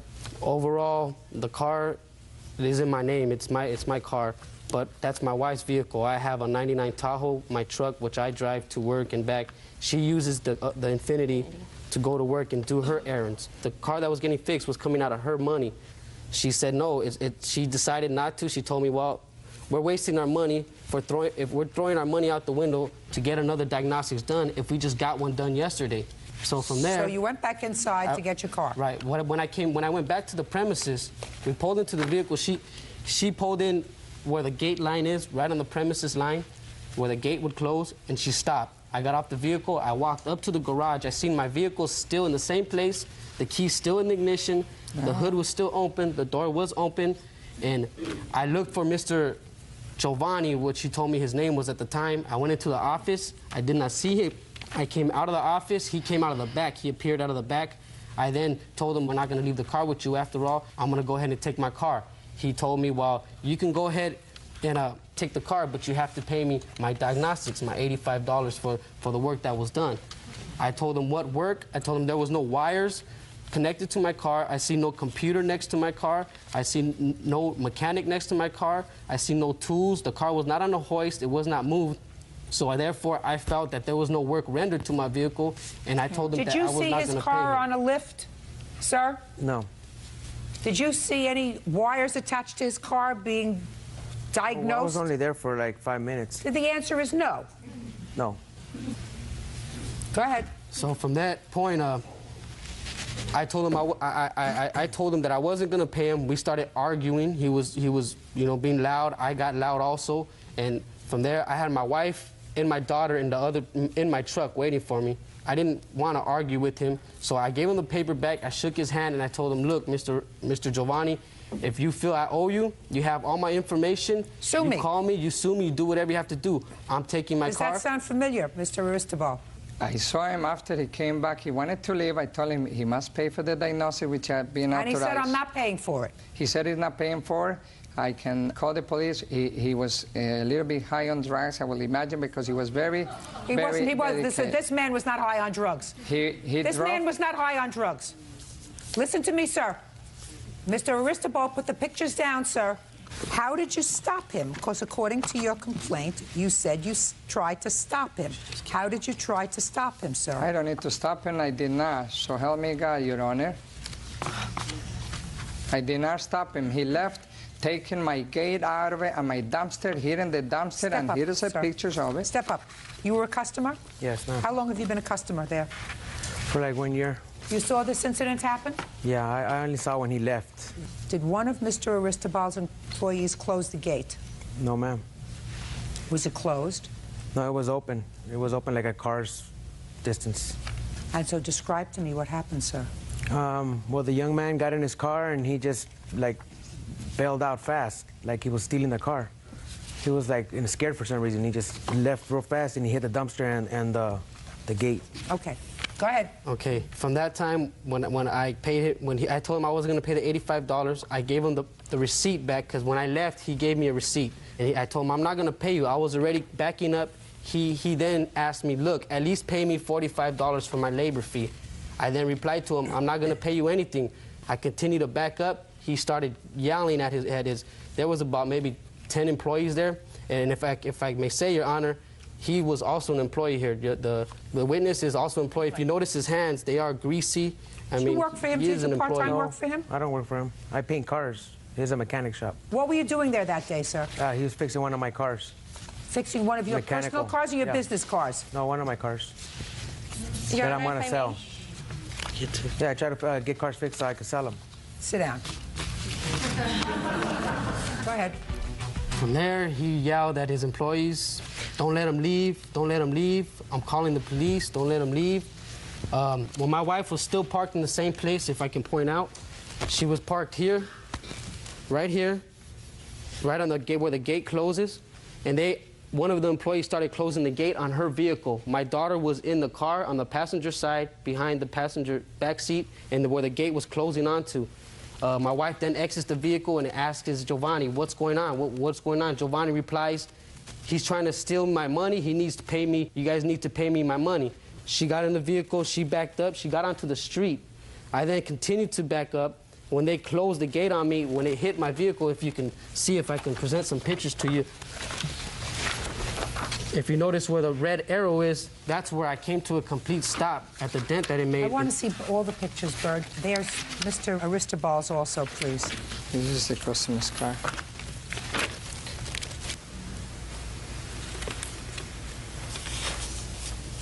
So what's this? The car was scraped from the front all the way, from the back all the way to the front from the yellow fence. If you can notice the yellow paint on the fence. If you look, Your Honor, on the tire on the driver's side, on the first tire, you would see that the trash can was actually pushed onto the car. On the driver's side. You see the blue paint from the picture. And both of the mirrors were knocked off. Did you see who did that? I couldn't really identify who did it. However, I know the male who was closing the gate was a white, tall, Caucasian male. And I told him, what's going on here? Because he's closing the gate on the side my 2-year-old is sitting on in her car seat. He says, I'm just doing my job. I'm just doing my job. Mr. Giovanni at the time, who had presented himself as Giovanni, was instructing his workers in Spanish that by no means let us out. Mr. Giovanni at that time said that he was going to call the cops. However, Cop Ernst did call the dispatching group to see if any call was dispatched from that location, and it was a negative. Who's Giovanni? This is, I named my shop after my son. When somebody comes in and asks for Giovanni, your name is Orlando. I am Giovanni's DBA-S. Yes, Your Honor, that is true. I'm Orlando DBA-S Giovanni's. That's how my fictitious name is. You have estimates on your car? Yes, we do, Your Honor. We have an estimate that was done a couple of days after the incident. The next day. The next day. Which is the 17th. It's also dated. Do either of you have a police report? Yes, we do. We have a copy of the preliminary police report that was filed that day. If I may... Do you have a copy of a police report that you filed, Mr. Aristobal? Yes, Your Honor. I'd like to see it, please. If I may, Your Honor. Shh. Okay. No.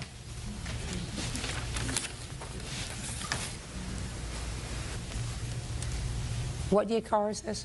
It's a 1993 Infiniti G20. Well, the cost of painting it is $3,000. It's worth more than the car. Exactly. Right. You paint cars, sir? Yes, ma'am. How much do you charge for a really good paint job? It varies from $2,500 to $500. And what about to take out all the dents on a car? Depends how many, what kind of dents. Here you go. It's not often that I have an expert witness that I can question. You can stand up, sir. It could be fixed without changing any parts. Great. How much could you fix it for, sir? I can fix this probably for $1,500. You know what I find interesting, Mr. Aristobal? That Mr. and Mrs. Morales filed their police report the date of this incident, the 16th. Right after. You didn't bother to file yours until the next day. When I went there, they told me I won't be able to file the same day because simply they have filled out one, and when I got there at the Foothill Police Division, they told me I must wait until next day so I can file a report. And I went back. Are you telling me that a police officer said you couldn't give your version of the events on the same day? Yes, because it was one taken already. Yes, Your Honor, that's But the next day it was okay for them to take it. Well, I went over it again. So what you're telling me is the next day they said... Yes, Your Honor. Mr. Aristobal, you did the wrong thing, sir. There was a dispute. Whether you were right or wrong with regard to the dispute, you had an option. And your option was to let this gentleman and his wife leave. I did. And no, you didn't. Yes, I did. No, you didn't. To let this gentleman and his wife leave, causing no problem, deciding to sue him, you had his name and address, you felt as if he owed you $85, that's what you do. You said, no, I'm calling the police. The truth of the matter is, if you had called the police at that very moment, Mr. Aristobal, you would have been the first one filing the police report. You didn't call the police at all. Yes, I did, Your Honor. Not that day you didn't, sir. So help me God. No, you didn't, sir. Because then you would have filed the police report before them, and if I listened to your logic, when they came out speaking, then when they came in, the police would have said to them, you can't file a report today, Mr. Aristobal already did. You have to come back tomorrow and file your report. I know exactly what happened. You don't have to be a genius to figure out what happened. There is no indication whatsoever by you or any witness that any work was done on Mr. and Mrs. Morales' car. You were annoyed that they weren't leaving the car. You told your employees to close the gate because you weren't going to let him take the car. You frightened his wife by your actions, and you're going to pay for his car. And my daughter. And he's not going to pay for any damage that he did to your gate or your dumpster because he had no right to try to keep him inside, which you did. You have recourse. This is not the Wild West. Judgment for the defendant in the amount of $1,700. You can have your car fixed for that amount. Otherwise, you'll have to total it. Thank you. That's all. Thank you. Parties are excused. You may step out. I think that people shouldn't be able to just manipulate the whole situation and think they're in control, and I think the judge made a good ruling. He took the keys away, he got in a car, he was speeding out about 25 miles an hour. Me trying to save money, a friend referred me to a guy who said it would be cheaper, and ended up wrong. Since he was a little bit high on, you know, I don't know what it was, he was spinning the wheels out. No, I haven't drank, I don't do drugs. I feel that he was stealing the services, and he did. I let him go. Any common sense person can see the truth, so I'm glad that, you know, it came out right.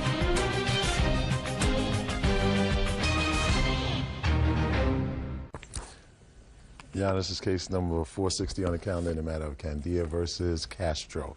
Parties have been sworn in, Judge. You may be seated. Ms. Candia, the defendant is your former boyfriend. You lived together for a period of time, and you have a child together. Yes. You don't live together anymore, and according to your complaint, he owes you for bail money. He had been arrested on a domestic violence complaint. I assume you were the victim in that domestic violence complaint. Yes. And in addition to that, you want him to pay his portion of the remainder of the lease on the apartment that you live in, despite the fact that you put him out of the house. You say he's responsible for it, he's on the lease, he should pay. When was he arrested for domestic violence? On November 16th. What were the circumstances of his arrest? We went to a wedding. It was Julio and my daughter and myself. How old's your daughter? She's 1.5 years. Okay. And Julio was drinking quite a bit. I asked him to slow down, but he chose not to. He got pretty intoxicated. He got to the point where he wasn't really coordinated in his walk, so we left, and he started to get belligerent in the car. So you were driving and he was in the passenger seat? I have a van, so he was in the back with the baby in the car seat. What was he doing in the back? He was yelling a lot of names at me, getting really nasty. Yes. And I was concerned about my daughter. She was awake and she saw him acting this way. And I told him to stop. He wouldn't, so I told him to get out of the car. I pulled over, told him to get out. First he refused, and then he got out. And then I realized that we were on a busy street. It was in San Francisco. And knowing that he was not walking right, I didn't want him to get hit by a car, so I came out of the car and I asked him to be respectful to me, and I would, drive him home and stuff like that. And he kept arguing with me, and it turned violent at that point. What do you mean it turned violent? What happened? Well, he started to urinate on a tree, On a busy street in San Francisco? Mm-hmm. Sounds charming. And I guess he thought it was funny. He started to urinate on my Well, he shoe. thought it was funny again. Yeah. He started to urinate on my shoe, and I kind of pushed him away. But I guess he thought I was attacking him, and he just started basically hitting me. And somebody called the police? It was 3 ladies in a car were honking the horn at him to stop. And they must have called the police? Mm-hmm. And they came and they arrested you. Is that right, sir? Yes. Perfect! Exactly what should have happened, right? Yes. You don't think anything else should have happened, right? No. You were drunk. You were abusive. You were urinating in public. You were hitting her, pushing her. So you should have been arrested, right? Yes, Your Honor, but may I? Sure. I want to hear you. You know, we have a commitment. We make a commitment to each other. That, No, you didn't. What kind of commitment do you have? Well, if I drink, she driving and she... Oh, I thought you were talking about a marriage commitment, No, sir. no, no. Oh, no, no. You have a commitment that if you drink, she drives. And Or if she drinks, you drive. I drive, right. Good. So you have an arrangement, not a An commitment. arrangement, A I'm commitment sorry. is something that two people Right. usually have together when they start a family, Okay, when an they make a arrangement, I'm baby. sorry. You know, they go to a minister, they go to a rabbi, they go to a priest, they go to a clerk, they get married. They, you know, Right. you do. You Okay. know what I'm talking about. So an arrangement. You had an arrangement. Right. The arrangement was when you drink, she drives you home. So I'm listening. I'm waiting. Let me hear you. We had similar circumstances when she drinks. She gets I'm not violent. interested in similar circumstances. Okay. Did she ever urinate on your foot? She did worse than that, Your Honor. I don't want to know. But I'm not about it. here for that, right? I want you to tell me what happened that day Okay. that in any way minimizes your fault, your culpability. Well, I don't feel that I should pay all the money to her. Very we went few to a people wedding. do. She started hitting me, and you know she did this, pulled me out of the car. I wasn't doing anything back there. I believe she pulled you out of the car. I believe she did. Listen, just because she's very soft-spoken, I don't necessarily buy into that. You understand that, don't you? Huh? Yes. I believe that you grabbed him, pulled him out of the car. And that's why he got out. And you have no right to open up your big, fresh mouth in front of a baby. I wasn't doing that, Your Honor. Well, why would you think, sir, that she would pull you out of the She car? thought I was on the phone talking to my ex-girlfriend. That's what she pulled In the car back over. of the car? In the van, right. Were you on the phone? No. I don't even know my ex-girlfriend's phone number. Was that true that he was on the phone?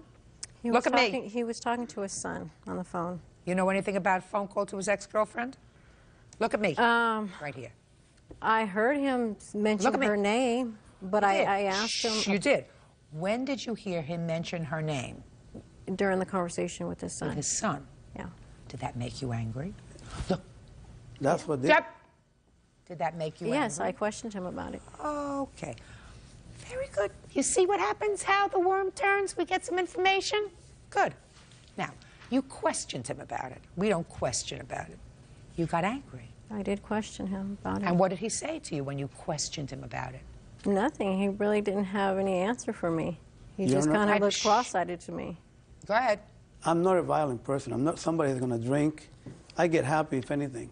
And I feel like she provoked me to do what I did. Whatever You can't I did. provoke somebody. Well, you know, and I'm not saying that it was right. Good. Why don't we just stop there? Nobody can provoke another human being into indulging themselves in violence. You can't do that because you're supposed to be able to But I control was yourself. not That's what screaming makes us obscene- different I wasn't from screaming in animals. front of my daughter or anything like that. That's what After the makes us- phone call is when she mouth- started. My mouth is moving. Mr. Castro, human beings control themselves. Animals can't control themselves. And if you drink to a point where you can't control yourself and you just act out the way you feel, you have to be responsible for that. So 3 ladies in a car were so concerned about what they saw that they called the police and you were arrested. And that was the bail. Is that right? Mm-hmm. Okay. Why is he responsible for the bail? I picked him up. I asked him when we were walking across the street to the bailiff's office. I told him how important I needed that money back. And what did he say? He told me he promised he would pay me back every single penny. Is that right? I don't remember saying that, Your Honor. I started paying her because it wasn't enough money for the bail, and she told me she needed some money, so I said, okay, I'll give you. So I gave her $500. And Afterwards, sir. Afterwards. Don't play with me. After she posted the bail, you started to pay her back. Yes. Not on your way over to get the bail, afterwards. And how much did you pay her back? $500. That's what she says. Now, how long were you in jail, sir? 16 hours, something like that. Okay, so not long. So No. you got out on the 17th. When you got out, where did you go? We went back to the house. Is that right? Yes. When did you leave the house? 10 days later, because it was just Tell me lot of what arguing happened. and fightings and Tell just me what happened 10 days later. Well, from the time I got out of jail, maybe the following day, she just, and I understand, she felt like she didn't want me around, and we just kept arguing every day. You see, I had a 14-year-old, and it was arguing all day in front of the kids, calling each other names, and just, you know, so. So you decided to leave? I decided to leave. I thought it was the best thing for both of us. Probably true. For the kids. Are you still living there? Yes. Good. Why do you think he should pay for the balance of the lease? Because he chose to leave, and he's... No. You didn't want him to stay. And it was dangerous for him to stay. You have a 14-year-old and an infant? Why should they be around constant bickering and quarreling? True, Your Honor, but, you know, he signed a lease that, you know, he should at least fulfill his lease. Well, where do you expect him to live? You He can't lives pay with rent at his- your house He and lives with his someplace son. else. He doesn't pay anything at his son. I don't see why he cannot pay the remainder of the lease. You should take him to court for child support. He should pay child support. That's not true, Your Honor. I still pay my son for living there. I don't live there for free. No. I'm not talking about where you're living now, you pay your son. I'm talking about child support for your baby, sir. I'm taking care of my baby. Your Honor. You mean the baby lives with you? No, I'm helping her with the baby. What do you mean you're helping her? Tell me. Giving her money. How much? Uh, It's not an answer. 500 500 a what? a month, When was the last time you gave her $500? December. Well, I paid the rent that month. In I paid half December? of the rent, yes. How much So, was half of the rent? $675. Did he pay half of the December's rent? Yes, he did. Okay, what about January? No. Why not? Because we were coming to court. You have to support your child. Yes, I do. I know that. She shouldn't have to take you to court to get you to do that. You should do that by yourself. But you have to do that regularly, every week or every 2 weeks or every month. I never said that I wasn't going to pay child support or I wasn't going to help my daughter. You have to do it. I know. I never. A month went by. So far, I didn't see any money. Where was the money for last month? I haven't given it to her yet. Why not? Well, I was waiting for the court. What do you mean you were waiting? Child has to eat, right? Well, she eats all the time. I still go over there and. You know, Mr. Castro, I still Mr. go Castro, to Safeway and get what her you're supposed food. to do and is take care of your responsibilities. Do you understand? I think I do take care. Well, you didn't. A, you didn't take care of your bail. You paid $500, and the bail, according to the plaintiff, was $3,500, leaving a balance of $3,000. Is that right? Yes. Let me see the paperwork. So that's not taking care of your responsibility. It's your bail. You acted badly. You failed to control yourself. It's not her bail, it's yours. And you said you would pay her back. And you did give her $500, but then you stopped. I want to know why you stopped. And you have no answer for that? Is this the first time you were arrested for domestic violence, sir? Yes, ma'am. First time you were arrested? No. When was the last time you were arrested? 1991. Were you ever incarcerated? No. What happened with this case? He was dismissed.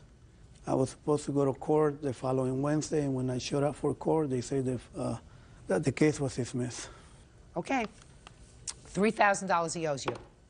I don't think he's responsible for the rest of the rent. I think, however, he is responsible for child support. You live there with your 2 children? You have 2 children? Yes. Do you get child support for your 14-year-old son? No. Why not? His father's deceased. So does he get Social Security? No. He's been deceased since I was 7 months pregnant, so I was very young. I did not do anything about it. Judge Judy continues in a moment. And later today, She gave up her business to come and volunteer with yours for nothing? She had her own business. You mean to tell me she gave it up? She wasn't in love with you. real cases, real people. Judge Judy. Rita Candia says during a night out, ex-boyfriend Julio Castro became drunk and belligerent. You have to start to pay some child support, Mr. Castro. I don't have a problem with that, Your Honor. Very good. How much are you going to pay her? We talked about between $500 and $600. When was the last time you talked about it? Maybe about a month ago, 3 weeks ago. How much money did he give you last month? Nothing. Is that right, Mr. He just Castro? gave me maybe diapers. Right. Mr. Castro, the first thing I want you to do when you get home is write her out a check. Write her out a check for $500. Because along with certain pleasures that you get from children, you also have responsibilities. So I don't have a problem with that. Then start paying. Do you understand? Yes. Judgment for the plaintiff in the amount of $3,000. That's all. Parties are excused. You may step out. I didn't feel like it was all my fault. I didn't pour alcohol down his throat. We were both drinking. When the red flags show, listen to it or walk away from it. And now the next case. All parties in the matter of Atkins versus Williams. Step forward, please. Nurse Latricia Atkins is suing her sister-in-law, store owner Alice Williams, for unpaid wages and reimbursement for merchandise. Alice says Latricia was supposed to be a volunteer. Ms. Atkins, the defendant is your sister-in-law. She had been married to your brother who passed away recently. Is that right? Yes. When did your brother pass away? June 2nd of 2000. How did he die? Actually, he had a drowning. We don't actually know what really happened. It is your claim that you went into a partnership with your sister-in-law in a small business. You had been doing some selling at fair, like swap meets, different people. And you'd been selling children's clothing? No, mostly adult clothes. In any event, your sister-in-law said she was interested in going into a business, and according to you, she put up the money and you put up the skill. Yes. And the know-how. And you worked and you kept waiting for profits. There were no profits, she said, because she took care of the books. And you are suing her now for what you believe is your fair share of the work that was done. Yes. Okay. Ms. Williams says that there was never a partnership. You helped her out. You volunteered out of the goodness of your heart. That there was never an arrangement to share the profits. This was her business and her business only. She put up the money, you put up nothing, and she owes you nothing. That's your position. Absolutely. With the exclusion of she was a phenomenal help for me. Basically, when I asked her... I didn't ask you anything yet. Did you say basically Absolutely, that's correct? yes. Correct. Okay. Tell me about how this business started with your sister-in-law. Well, I was in school, and I didn't have any income, so I decided to start taking the little money that I did have and start selling clothes. And she approached me at a barbecue at my sister's house in Lancaster and said that, oh, looks like you're doing pretty good. I would like to be basically a silent partner. You can go find the place and everything, and which I did. I found the place. And, just a second. Okay. How long had you been doing your selling before she approached you? Probably a couple of months. I was doing my own thing. How much money did you make in the 2 months that you were in business before going into an association with your sister-in-law? Oh, I was making like maybe close to $200-300 a week. $200 or $300 yes. a week? Yes. Okay. Then she approaches you and you went and got a different booth? Yes, she said, you know, I got a little money on the side that I can really, you know, help out, but you can go find the place and I'll basically be a silent partner. So did you go find a larger place? Yes, I went and found a larger place. When? It was September 13th. Of what year? Of 2002. And how many days a week did you work there? Just 3 days a week. How many weeks did you work there? September 13 to November 20th. Is that about right? Yes. You handled the money, is that right? Yes, I did. How much money did you, when you were handling the money, turn over to Miss Atkins during that time? None, because there was... Just you turned over none. And it is your testimony, Miss Williams, very succinctly, that Miss Atkins gave up her business that she was in for 2 months prior to your approaching her in order to go into your business 3 days a week for approximately 12 weeks as a volunteer. Is that what you want me to believe? I just asking you, is that what you want me to believe? Yes. I don't. I don't. Judge Judy continues in a moment. Ms. Williams, makes no sense for someone who has a business making some extra money. I don't know if it was $200 to $300. I'm not so sure about that. Even if it was $50 a day, it is incredible that she would give up her business to go in and work 3 days a week in your business and not expect to be compensated. It's ridiculous. And it's not true. She had her own business. You mean to tell me she gave it up? She wasn't in love with you. She gave up her business to come and volunteer with yours for nothing? It just didn't happen, Miss Williams. You took advantage of her. So you got to pay for that. Do you look like you're losing? No. Now, it's going to be absolutely impossible for me to go back and to say to you, well, what merchandise did you have? What did you sell it for? Because that would have been a partnership. You put up the money. She goes in there and devotes her time. But certainly $50 a day is an appropriate amount of money to pay somebody who works 8 hours a day. And that you're going to pay her. So far, she owes you $1,320. Anything else? No, thank you very Good. much. Thank you very much. That's all. Parties are excused. You may step out. I'm just glad it's over. It's sad. I didn't want to do this. She asked me to. She basically was volunteering. She knew the business was small. She knew that I was starting out. I still got a lot of love for her, and she basically was able to just take advantage. I hate that it went this way. I'm really just glad it's over, and I want nothing else to do with these people.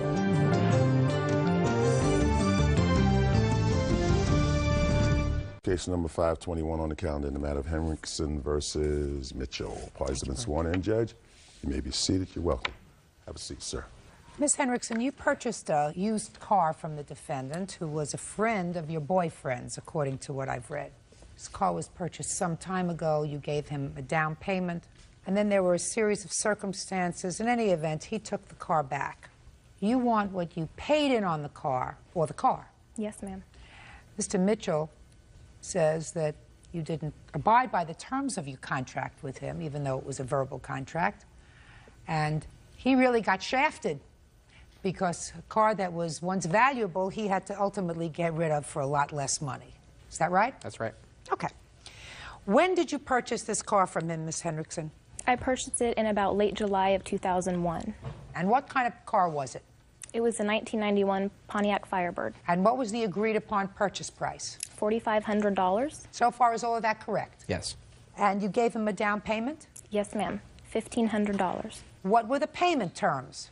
The payment terms were going to be agreed upon the amount it was going to be based on what I was making. I was working as a telemarketer, and so I was unsure of the paychecks I was going to be getting. So he agreed to give me a couple months to get settled in my job so I would have an average paycheck so I could make adequate payments. Did you start making payments to him? No, ma'am. Did not? No. Tell me why. I was unsuccessful as a telemarketer in the state of California, and I decided it was best for me to move to Idaho, where I'm originally from.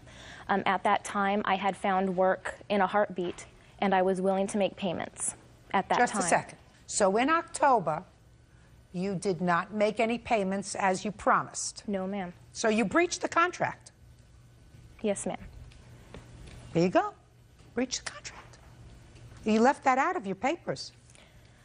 He's not, let me explain something to you. He is not a partner in your misfortune. He agreed to give you, out of the goodness of his heart, time to pay, and you didn't. All right, so now we come to October, and you made no payments. What about November? And by November, I had established a job in Idaho, and I had listed into the Army National Guard. Did you make any payments in November? By November, he had asked for the car back, ma'am. I did not make a payment, no. Were you still driving the car in November? I had driven it back to the state of California. In November? Yes, When in November? Right before Thanksgiving, ma'am. So the end of November? Yes, ma'am. So you made no payments in November? Yes, ma'am. Now, did you have his permission to take the car from California to Idaho? He did not tell me that I could not. Yes, sir. That's not true. Go ahead. The agreement was when I found out that towards the end of October she was going to move back to Idaho because things weren't working out here and she could find work there, I said, that's fine. I was initially approached by my best friend Dennis, which is her former fiancé, and he had let me know she was moving, so I said, that's fine and everything, but the car is not leaving California until paid for. Right, that sounds smart. So we had talked about it. The next day, she had talked with Dennis, and they both decided that she would take his Honda to Idaho, and he would stay in California and make monthly payments to me since he owed her money on a previous car accident he was in that her family loaned her. And then when she decided to move to Idaho, come to find out, my car was gone and the Honda was out in front of our apartment complex. And you took it back? Yep.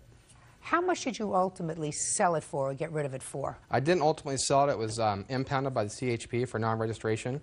I had it in my carport at my apartment complex because I was holding it for her. When I retained the vehicle back in November, the new agreement of our verbal contract was for me to hold it She said she was getting some sum for signing up, going to boot camp, and she would get more money when she got out.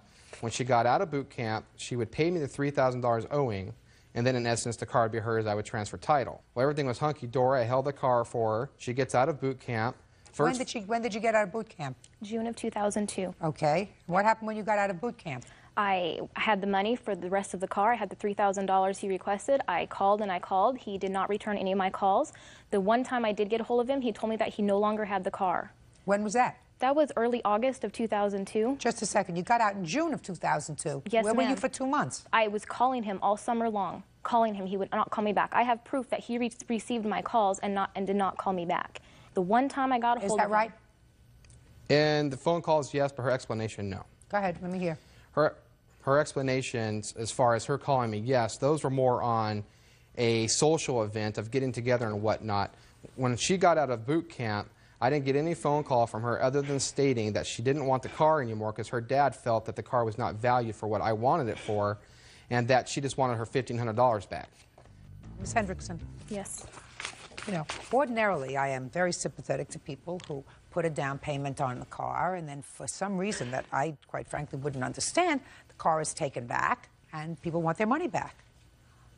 You drove his car for 5 months. Yes, I did. You drove his car, you put mileage on his car, you drove from California to Idaho, from Idaho back to California.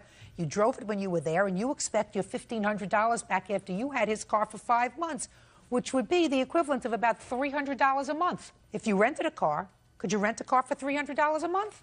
No. Why do you think that you're entitled to any money back? Especially since you breached the agreement.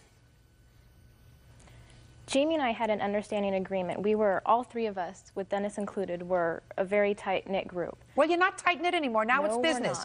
Now it's business. Why do you think it's fair?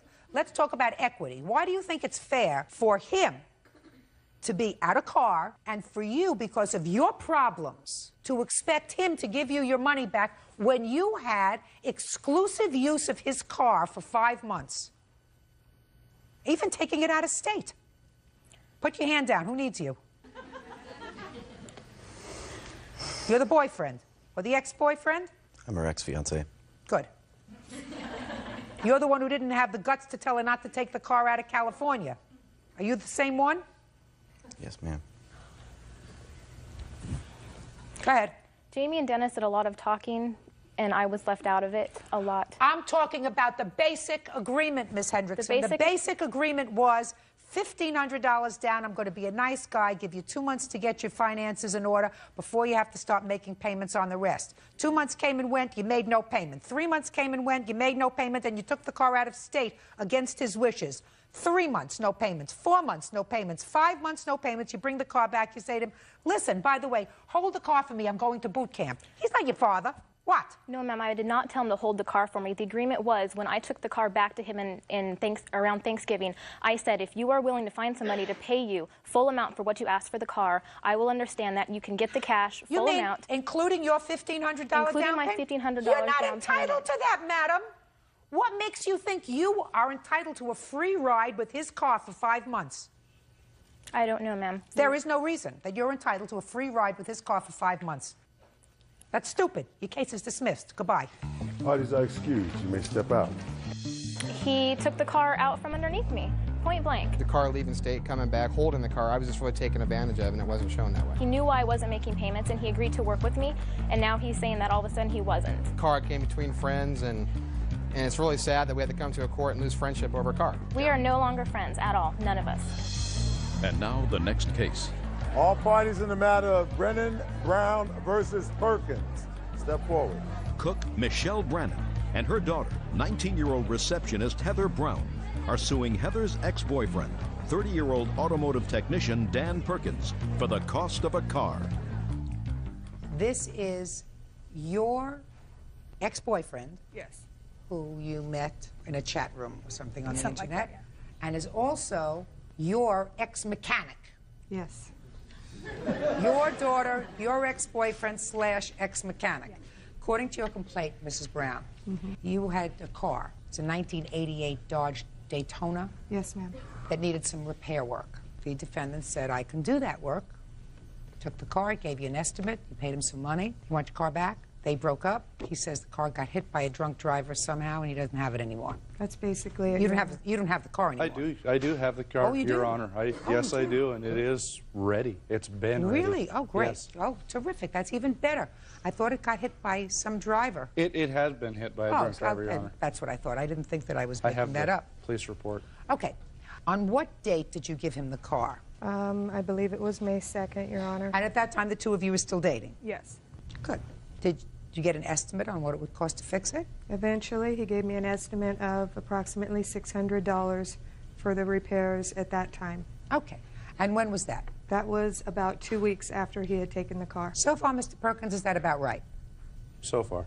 How long did he say it would take to fix the car? He said he would have it ready no longer than 2 weeks from taking the car on the original Your day. Honor, that's not the case at all. In fact, her mother had told me. I didn't ask you anything yet, but I will. Judge Judy continues in a moment. Prior to this entire set of events, her husband had driven the car literally on top of a fire hydrant. So it had an amazing amount of extensive damage underneath prior. Real cases, real people. Judge Judy. Cook Michelle Brannon and her daughter, 19-year-old receptionist Heather Brown, are suing Heather's ex-boyfriend, 30-year-old automotive technician Dan Perkins, for the cost of a car. Okay. So what happened? Time went on. I continued to give him payments on repairs that I had no proof that were done at that time. Did you see your car again? No, I did not see the car How after he much took more it. money did you give him? I gave him a total of $861 over the course of a month. Now, when you gave him the first $600, when did he call you and tell you he would need more money? About the third week in May, he said, well, the car needs a new transmission. He said that would cost $450. So you'd still owe him another $200 for the transmission, right? Yes, ma'am. Okay. Go ahead. Well, after the relationship became more complicated, her becoming pregnant and him learning about this, he was harder to reach by phone. I would call on one occasion. He took the phone off the hook and wouldn't agree to a date or an amount that I still owed on the car and a date that he could have it finished. Okay, but you had agreed to pay him the additional $450. Yes, ma'am. And is that what you want, sir? $450 for the transmission, and then she gets her car? She has paid $250 of that, Your Honor, but there still remains the issue of the labor to install the transmission, which is an additional $210.80. Mr. Perkins, what do you do for a living? I'm an auto technician. Okay. And I assume that you took this job, is that right? Because you were in a relationship with the plaintiff's daughter, is that right? No. No.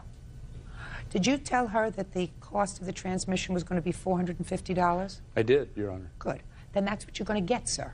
$450. Now, I don't understand why you're here.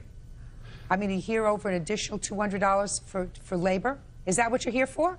Well, yes, Your Honor. Well, forget it, sir. She gave you the $600 in good faith. That's what you told her it was originally going to be, in all probability. Then you told her, well, this needs this, and this needs this, and an extra $250 or $260. She paid you for it. Yes. And then, well, now I took out this piece, and it needs this, and now it needs a new transmission. Well, she's a lay person.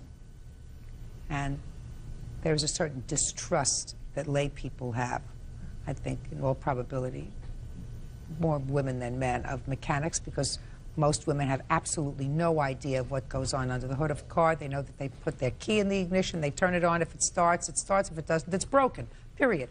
So if you had to put in a new transmission and she was prepared to pay you for the new transmission, you should have taken it, sir, and said, relationship's over. It didn't cost me anything. It didn't cost anything for these parts. She paid for all the parts. I want to leave this on a good note. Why didn't you say that? Your Honor. I know my name. She paid for part of the cost of the transmission, which and in the original repair bill, the $600, I allowed her to make payments on. It's not something I normally do. I was gracious enough to do that. And then the transmission, when I took the car, she knew reverse was out of it. The reverse gear itself, the shaft, was broken. Let me explain something to you. You think she understood all that? Well, do you think she understood all that? Probably not. Right.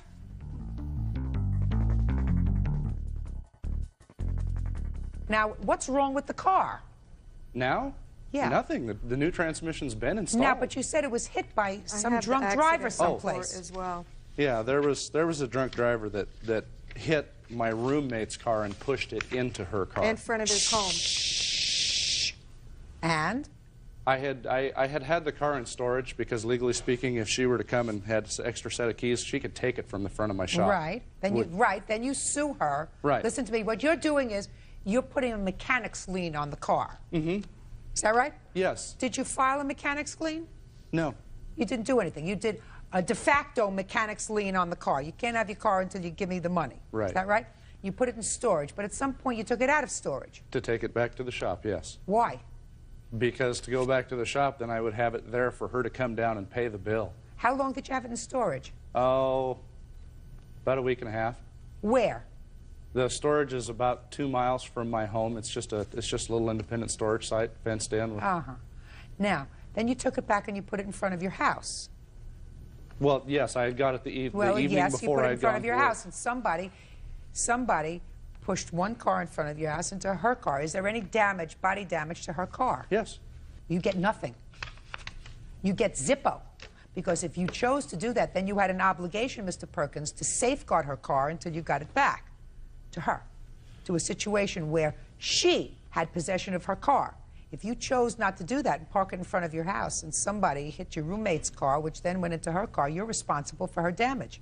Can I see photographs of the car, please, and the damage to the car? We attempted to get those photos, and the police department sent the wrong photos, Your Honor. Well, you don't know but you don't know the extent of the damage. There is an estimate on the police report. Let me see it. Here. Here's the estimate, and here's the police report if you want that.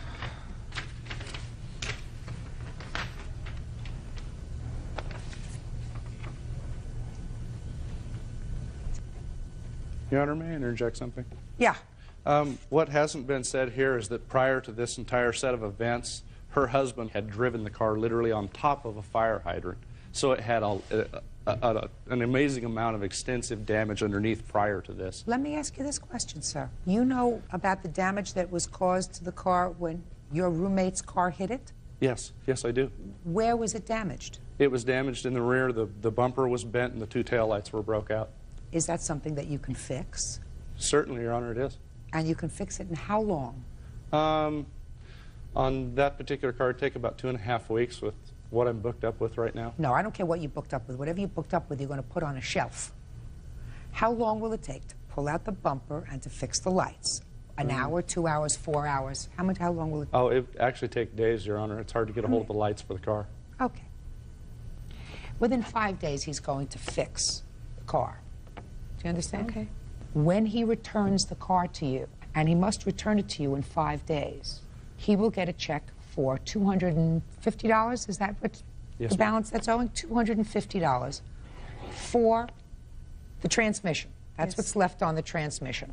If he doesn't do that, we will give you a copy of this judgment, and you are permitted to enter his property, take your car back. He will get nothing. Do you understand? Yes. Okay. If he does not do it, you are free to refile the claim against him for the body damage on the car that was caused when it was in his possession. Clear? Yes. Do you understand that, Bert? I understand it. Do you understand that, sir? Yes, ma'am. Very good. Thank you. That's all.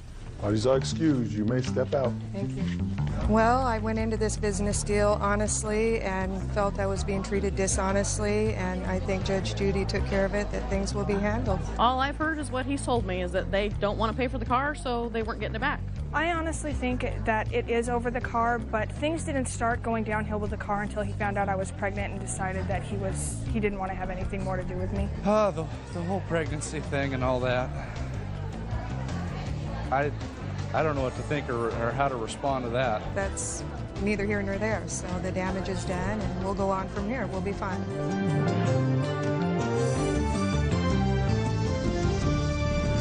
One on the calendar in the matter of Honig versus Finley. Has been sworn in, Judge. You may be seated. Mr. Honig, Miss Findley is your former girlfriend. You spent some time at her home. You moved some of your stuff into her home.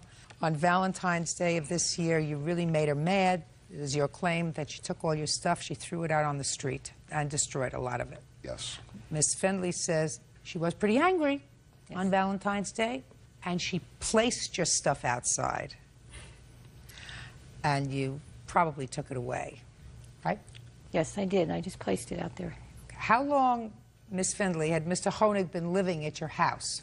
For approximately about a year. And what stuff did he have in your house? Oh, clothes, he's a guitar player in a band. He had some equipment, just little knickknacks, a small little dresser, just odds and ends. He'd been slowly but surely moving stuff in. Okay. Now, on Valentine's Day of this year, what happened that precipitated your moving his stuff out? He never came home on Valentine's Day. Shh. Shh. All day, all night. Where were you? I was working, Your Honor. What kind of work do you do? I am a professional musician. I also have a day job that work for a real estate broker. On that day, Valentine's Day, she was still sleeping when I woke up. I went to my day job, and I had a gig, you know, a performance that evening. I was expecting, you know, to get home around, you know, 2 or 3 in the morning, but... Try looking at me. Oh, I'm sorry. We're up to 2, 3 in the morning. Yes. Anyway, by the time I got to the drummer's house to unload the equipment, it was about 3. I was extremely exhausted and decided to sleep on the couch. Okay. And your drummer's friend's name, is that Bobby? That's Bob, yes. Bob, because I saw that in your papers. Yes. And you called him at Bob's. The next day, when I was really upset, I called around at his friends, and I finally found him at one of his friends, and I wanted to talk to him, and he wouldn't come to the phone. And that's when I said I was going to put his stuff out, but I allowed... Your Honor... Shh, just a second. Yes. So he wouldn't come to the phone, so what did you do with his things? After I gave it a while, I said he needed to come home or I was going to put his stuff out on the driveway by the street, and he never came. So I just packed it all up and I stuck it out there. But I allowed a couple... What time? Okay, I found him in the morning, around afternoon, early afternoon. Say 1 o'clock in the afternoon? Around, approximately. And what time did you get home, Mr. Honig? About 3 in the afternoon. And what did you find when you got there? I found all my clothes, well, what was left of them, my possessions, stuff like my toothbrush, my hairbrush, bathroom items, just strewn all across. Shh. I want to know what happened to your guitar, to your equipment. You have a computer that you talked about. Computer, that's the things that I care about. Just a second. Did you find the computer? No, I didn't find the computer. I found pieces of software, pieces of CD-ROMs. That's not true. I put it all out. I put it all out there in one piece. Miss Findlay, listen to me very carefully, madam. I have no doubt that most of the stuff you put out there, and you put it out in one piece. And then what did you do? Then I went back in the house. I just left it there. Then you went back into the house. What did you do when you went back into the house? Waited. We just waited for him to come home, but he never did. I mean, Did you ever see him come home? No. Did you fall asleep? I just wasn't... Yes, I just went in my room and I was just watching TV thinking that he would come in and talk to me. But he just took his stuff and he left. What kind of work do you do? I work at a doctor's office. What kind of work do you do at the doctor's office? Just receptionist. What kind of doctor? Just a general practitioner. How long have you worked for this doctor? A couple years. What are your work hours? From 9 to 4. Valentine's Day last year, what day of the week was it? Oh, I don't know. I don't remember. Well, what were you doing home at 1 o'clock in the afternoon? What was I doing home when? On Valentine's Day? I'd taken it off because I had to go to the dentist earlier that day. You remember that? Yes, I remember that, but I don't remember. Shh. What's the name of the dentist you went to? Give me the dentist's name. Dr. If I call Dr. O, would Dr. O say that you were at his office on Friday, Valentine's Day, February 14th of this year? Just answer my question. No. Want to get it together and give me the answer? He made me mad and I was home, but I didn't break his stuff. That's a lie. I did not. I didn't break his stuff, Your Honor. Miss Findlay, why would you lie to me? He's lying. No, why would you lie to me? I don't care about him. Why would you lie to me? Now, let's start again. Who do you work for? I work for a doctor. Hmm?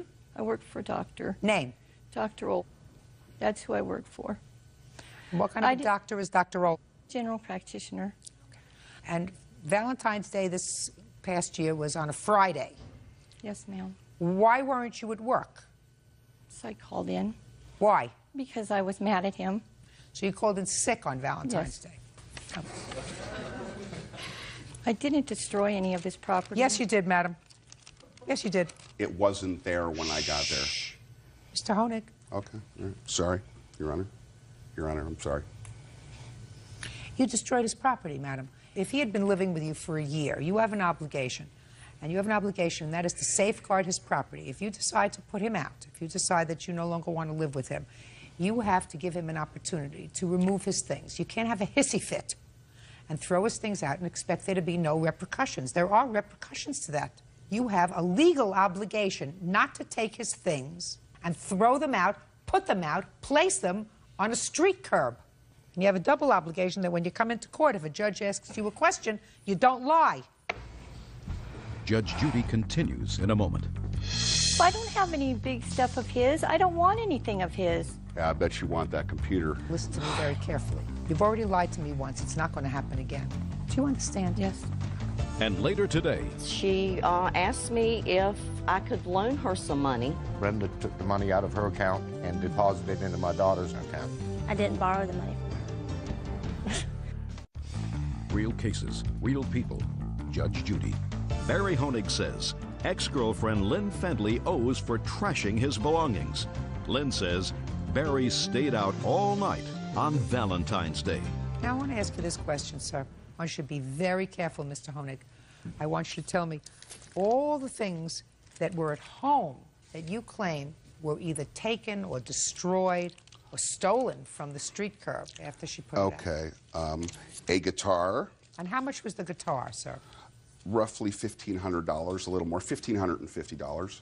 You have the receipt for that? Yes, I do. Okay, the guitar, which That's you did put outside. Is that right, Miss Findley? Yes, I did put his guitar out. What else? Okay, an amplifier. I have the receipt for that. How much was the amplifier? $950. Did you put out the amplifier, Miss Findley? Yes, I did. What else? My laptop and the stuff that went along with it, the software, the adapters, Did that you sort put of that stuff. out, Miss Findley? Yes, I did. Really? Do you have a computer yourself? No. Do you use a computer? Do you use a computer? No, I don't. Not. I don't believe you, and I don't play believe you put around it out. on a computer, but I'm not computer literate. No, the guitar and the amplifier, I believe. I'm not so sure I believe she put out your laptop. What else?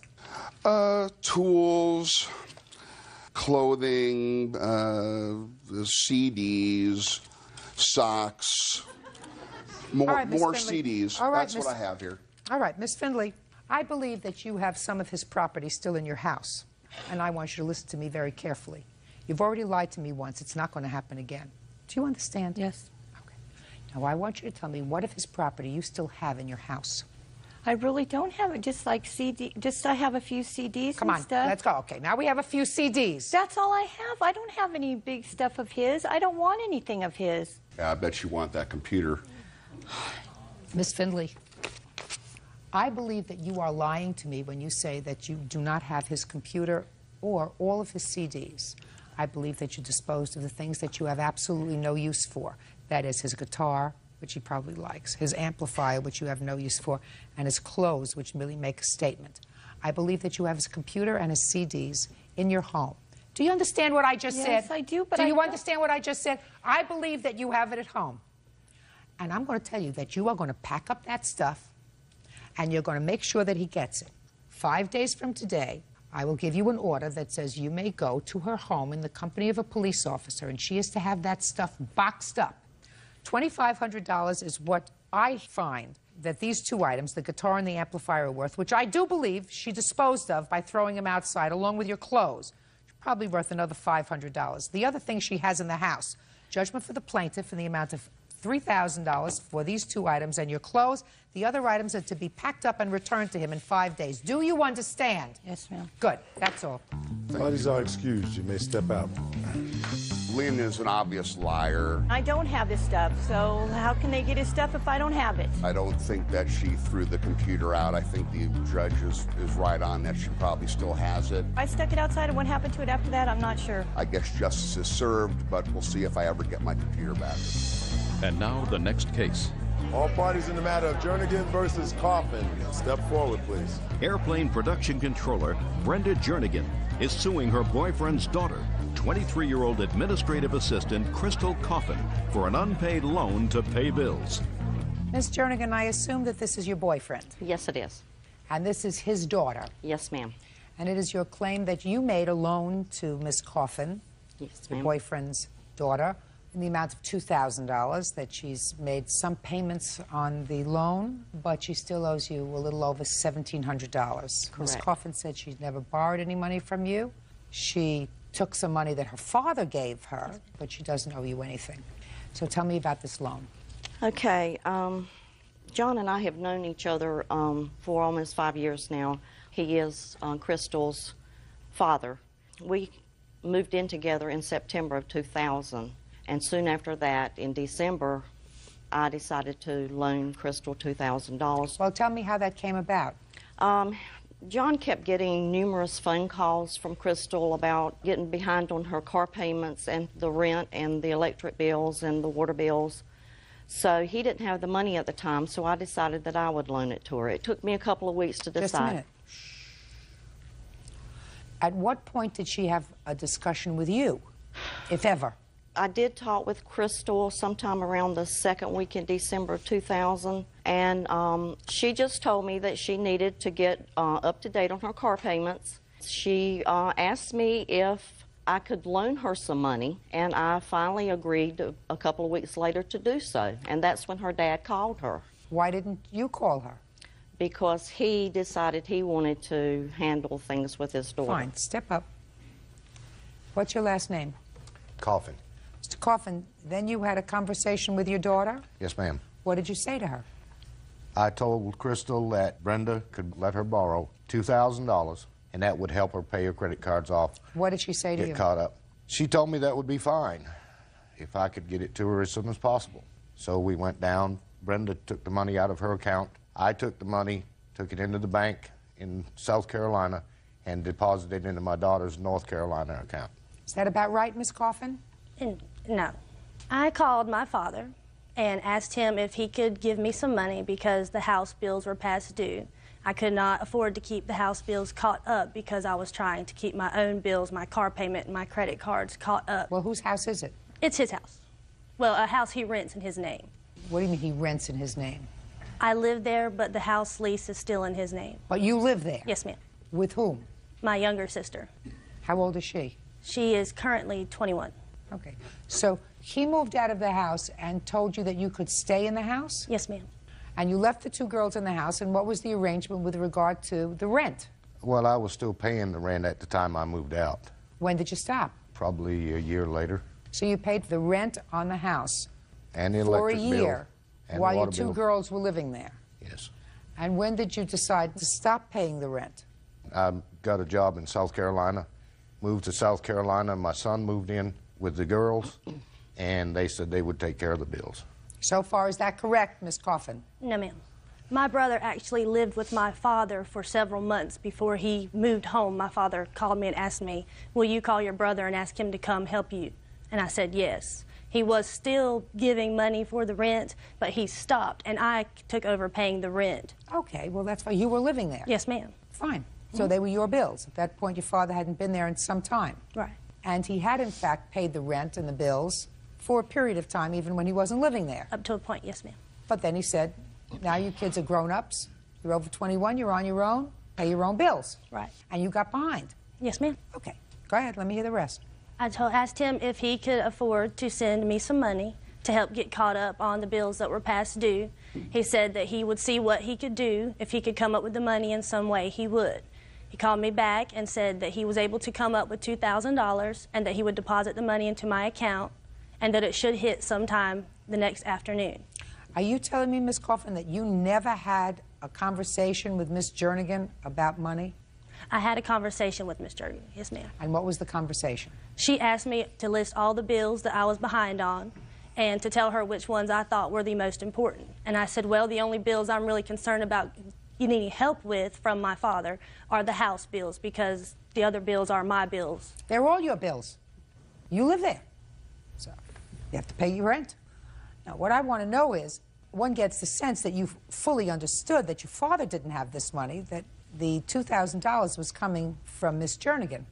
And I say that because you had a conversation with her about how much money you needed and what you needed the money for. And but for the fact that you thought that perhaps she could help you with that money, why would you discuss your financial matters with a stranger? My father asked me to talk to her about it. Why? Because he was going to try to get the money from her, and she wanted to know where the money was going and what it was for. Okay. So you understood that your father didn't have the money, and that if you were going to borrow the money, it was going to be from her. I didn't borrow the money from her. Why would she give you money? I understood that he was going to get the money from her to give to me. According to Ms. Jernigan, she's not even asking you for any interest. She received $230 from you. You have a balance of $1,770. Yes. You have a note there, Ms. Jernigan, that you indicate in your complaint that the defendant sent you sometime in 2002. Yes, ma'am. I'd like to see it.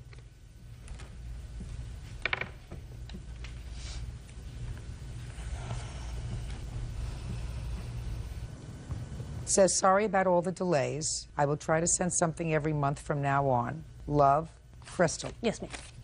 So? That was last summer, I believe June or July of 2002.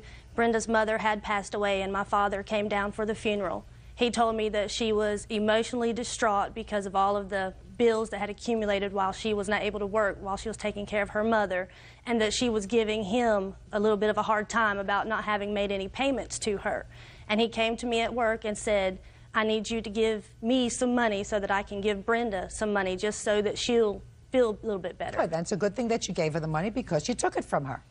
And your apology is very clear. Sorry about all the delays because you didn't feel like following through. You owe her the money. Judgment for the plaintiff in the amount of $1,770. That's all.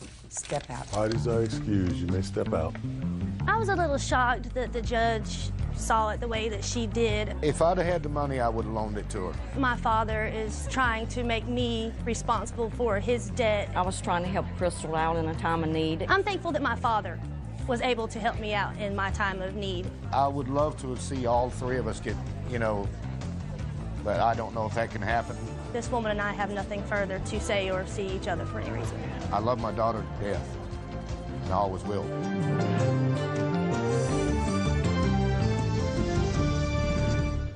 Case number 52 on the calendar in the matter of Bainbridge versus Simpkins. Parties have been sworn in, Judge. You may be seated. Mr. Bainbridge, you and the defendant had been married and you have 2 children together, is that right? Yes, ma'am.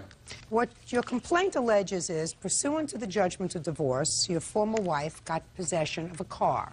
Yes. And she was to make all the payments on the car, maintain the insurance on the car, and you were held harmless by the court for any further responsibility for the car because it was going to be her car. Yes, ma'am. Subsequently, you ascertained that she filed for bankruptcy and listed the credit company that had made the car loan as a creditor, and that debt was discharged in bankruptcy, her bankruptcy. Yes, ma'am. And you are on the hook for the car. Yes, ma'am. And you think that's unfair. Yes, ma'am. And Ms. Simpkins states that she was forced to file for bankruptcy because of your lack of child support, and that you were noticed in the bankruptcy as someone who had to be noticed because of your on-paper obligation. Right, at the time I was at NTC. You were what? I was in the military or well in training. And therefore, she's not responsible. So I need some information from both of you. When were you married? We were married March 10th of 96. March 30th. 30th, okay. I always should ask the woman that question. March 30th of 1996. When were you separated? July 25th of 1999. That you remember? Exactly. The date and time. Any particular reason you remember that date and time? Oh, it's when World War III started. That's when the locks were changed. That's when the locks were changed. July 25th, 1999. And when were you divorced? September of 2000.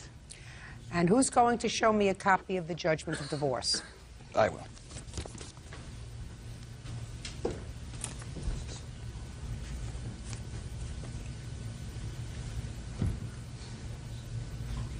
Are you still in the armed forces, sir? No, ma'am, I'm not. When were you discharged? February of this year. Do you have an order of support for the children, sir? Because this judgment of divorce indicates that you have deferred all issues of custody and support to a juvenile and domestic relations court. Was that ever done? Yes, ma'am. You have a copy of that order? I do not have a copy of my child With me. support. He's ordered to pay $805 a month if he exercises 90-plus days of visitation a year with the children, and if he does not, he's ordered to pay $896 a month, and he does not. He's never exercised visitation with the children. All right. Ms. Simpkins, when did you file for bankruptcy? We filed in September of 2001. Why? And it was discharged. Why? Yeah. Because bills just got out of, I just couldn't make it anymore. So for how many months did he not pay child support? He didn't pay it at all for 3 months, and then I got... That's incorrect, Your Honor. And then Go ahead. I got in contact with his commanding officer, and I had to forward documents, and I said 805 because at that point my mother was helping me with child care, and that was a fair amount, and I could support the kids on. And then later on, the 805 was coming, and then Jason and I talked, and my mother wasn't able to watch the kids, and he was supposed to bump his child support up to the 896. And that never happened, and the military said they couldn't do anything about it. And so I was kind of stuck until he came home. And well, then whatever. It was 805. You were getting $805 a month pursuant to a court order, and it was coming right out of his pay. Right. I was getting, but that was almost $100 short a month. Well, he says that he's got proof that he paid that money. Here's a signed letter from me and my wife, ex-wife, the month that I went into the military, as far as my taxes were concerned. Our tax return was going to be applied for.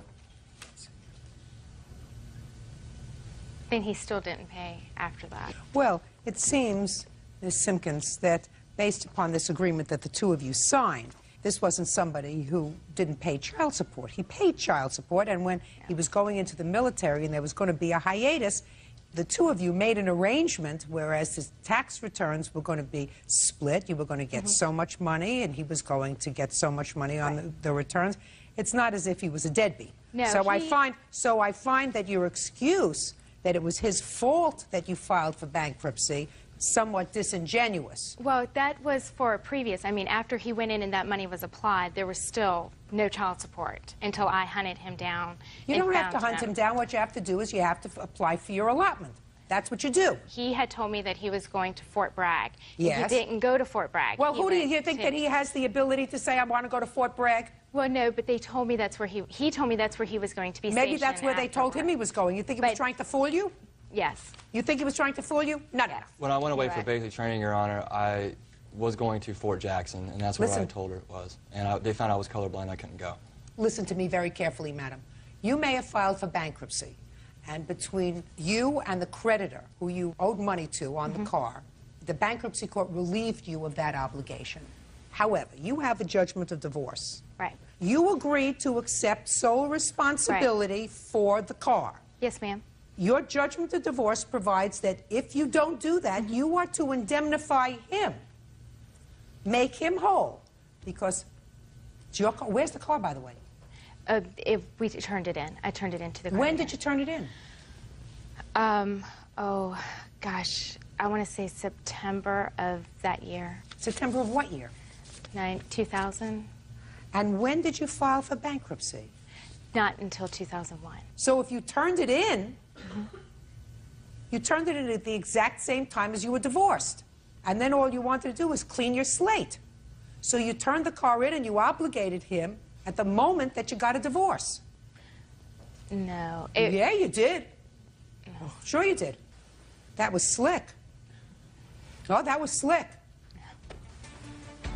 Judge Judy continues in a moment. You assume the responsibility yourself. You're a big girl. You're big enough to make... That's baloney. That is not. That's baloney.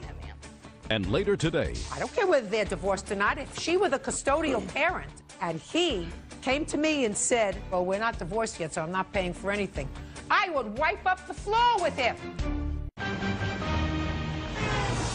Real cases, real people. Judge Judy. Jason Bainbridge says ex-wife Jennifer Simpkins filed bankruptcy on a car in his name.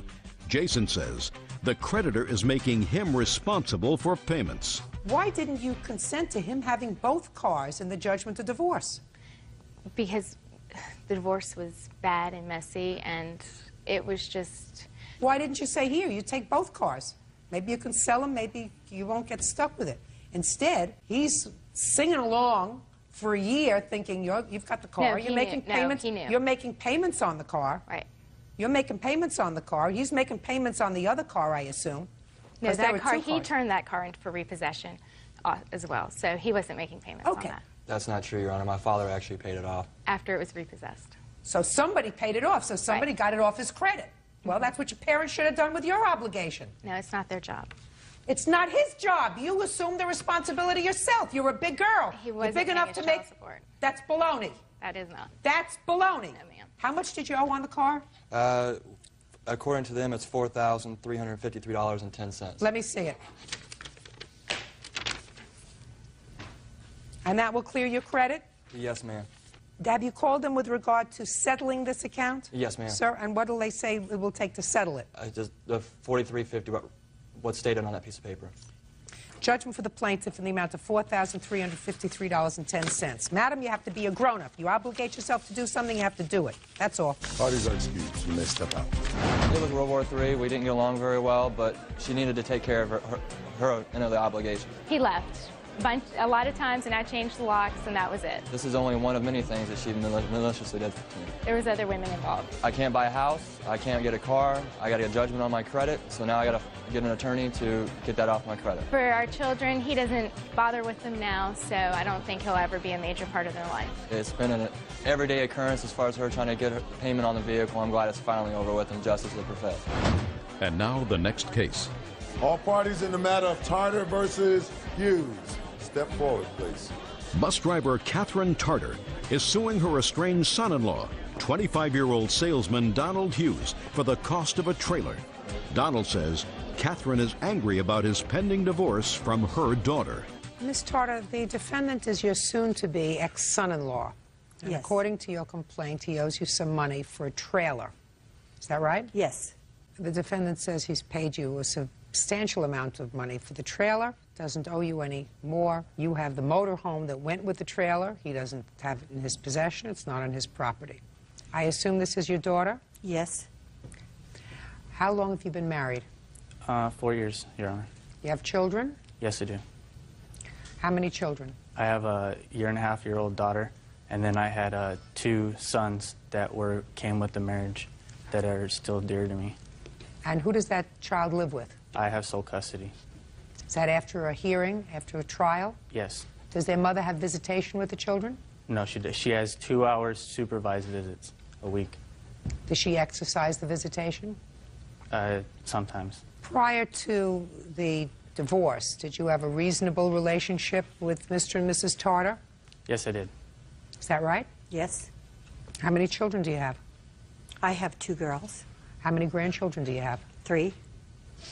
How much money was this trailer? It was $4,000. Just for the trailer? Just for the trailer, and the motorhome was $4,000, so they agreed upon $8,000. And how much do you say it was, sir? It was $4,000 altogether for both of them. Is there a writing with regard to that?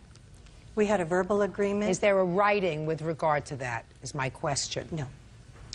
How much have you paid them for the trailer? I paid them $1,950 for the trailer and the motorhome together. But you only have the I only have the trailer. trailer. Did Mr. Hughes pay you $1,950? No, ma'am. How much did he pay you? The motorhome broke down. I'm not talking about the motorhome. Okay, well, He doesn't have the motorhome. He paid us, I know, they returned it, so therefore all the payments that were paid individually towards the motorhome and the trailer were forfeited. And they were always... Forfeited by whom? By us. It was written down where when he paid us money, that $75 would go towards the motorhome and $75 would go towards the trailer. When one was given back in case they decided they couldn't afford it, or that it broke down, which the motorhome did, and they couldn't afford to fix it, they gave it back to us. So therefore, the motorhome payments, which were $425, was forfeited, and then $425 was credited towards the utility trailer. All I'm asking you is that in writing someplace? I typed up a legal contract because Did he at first sign it? He refused to sign it. The answer is you do not. Shh. You do not have that in writing. Is that correct? My daughter signed it, and I don't care what your daughter signed, madam. I mean, I happen to think that you're missing a few screws, and I'm going to tell you why. You have a 1.5-year-old granddaughter. Your soon-to-be ex-son-in-law has sole custody, which suggests to me that if you want to maintain a relationship, and it seems to me you enjoyed a reasonable relationship with him before, if you want to enjoy a reasonable relationship with your granddaughter, you should keep him on your good side and not sue him, because it would appear to me that your daughter had to be a pretty deficient person in order to end up at the end of a custody dispute with 2 hours a week supervised visitation. Do we understand each other? Yes, ma'am. Why would a normal person who has 3 grandchildren risk the wrath of their custodial parent over nonsense? Over nonsense. He's paid your money. And how much child support is your daughter paying for her daughter? She's not, and they're not divorced yet. I don't care whether they're divorced or not. If she were the custodial parent and taking care of the child, and he came to me and said, in the course of a legal dispute, and I said to him, how much money are you paying for child support? And he said, well, we're not divorced yet, so I'm not paying for anything. I would wipe up the floor with him. Real cases, real people. Judge Judy. Catherine Tarter says her estranged son-in-law, Donald Hughes, owes for the cost of a trailer. Donald says his soon-to-be ex-wife is a drug addict. Now, I asked you a simple question. The simple question was, how much money was paid to you by him for either the trailer and or the motorhome? $425 for the trailer and $425 for the motorhome. Are you passive-aggressive? How much money was paid in total for both things? Just don't give me $425 for each. How much money do you say was paid in total? $850. Okay. And you say $1950. Yes, I do. Can you prove that to me? No, I can't. I have no receipts due to my house being taken from my wife, and then when I got my house back, I had no paperwork, no receipts, no pink slips. They say $850. What makes you think it was $1950? Because I paid on time, sometimes a couple days late, but every month was paid since October of 2002 until December of 2003. So far, is that right? No, Your Honor. I have a payment schedule here showing. See. They were to pay $26 for insurance. I'm not talking about insurance. I'm talking about how much money he actually paid to you. Okay. $1,450 is, by your calculations, what he paid to you. Not $850, $1,450, based upon this. Your Honor, those payments were divided up between the motorhome and the trailer equally. I just told you, he doesn't have the motorhome. You do. No, we've sold it since then. Well, that's not my problem. That's not his problem. Well, I asked him to return the motorhome when he refused the one payment and took it back. Miss Tarter, you're not following me. If you think they owe you anything for the motorhome, get it from your daughter. Do I make myself clear? You are a very foolish lady. A very foolish lady. If I were in your position, I would not alienate the father, the custodial parent of my granddaughter. I would not alienate him. And for a very stupid reason, money. You did. This has been going on for over a year. No, that's not true. Because December of 2003, which is not over a year, he made a payment to you of $500. That's according to your own record. But we sold it to him on March 03, is when the trailer and the motorhome was sold to them. Did you hear what I said to you? It's not been going on for over a year. He made a payment to you of $500 in December of 2003. Yes, he caught it. When was the last time your daughter sent any money for the support of his child? March. That's not an issue. They're not divorced yet. It's an issue, madam, if you're using your brains. Judge Judy continues in a moment. March of 2003. Was she employed? Yes, Your Honor. Where was she employed? At Child Time. Until when? October of 2003. And what did she do with her money? I thought she was paying bills, but she wasn't. She was using it on drugs. Was she placed in a rehab? I placed her in a rehab in January. Did she stay? She stayed for 60 days, Your Honor. And then she was supposed to go to a halfway house, and she ended up getting kicked out of there for doing it again, drinking. Where are her other two children? One lives with his father, and the other one lived with the grandparents. Ms. Tarter, I find that the defendant has paid you $1,450 for a trailer. I find that your agreement was $4,000 for the trailer and the motorhome, not $8,000. Whatever deficiency there is, I suggest you get it from your daughter. Your case is dismissed. That's all. Parties are excused and they step out. I don't want my daughter to not see her mom or her grandparents or anything, but I see where the daughter gets it from. He's refused me custody of my daughter. He's refused me parental rights to my daughter, visitation to my daughter, and everything else. I've done everything that the courts have asked me to do. She kidnapped my daughter from when we were getting Christmas pictures. She ran me over with a car. I was having meth at the time. Her drug use, it just kind of tore the whole family apart. I told him to bring the trailer back or I would report it stolen. He says, well, you might as well report it stolen and you can kiss your granddaughter goodbye because you're never going to see her again. Hopefully it'll work out. I really do, because it's not about me, her, or the grandparents. It's actually about the children.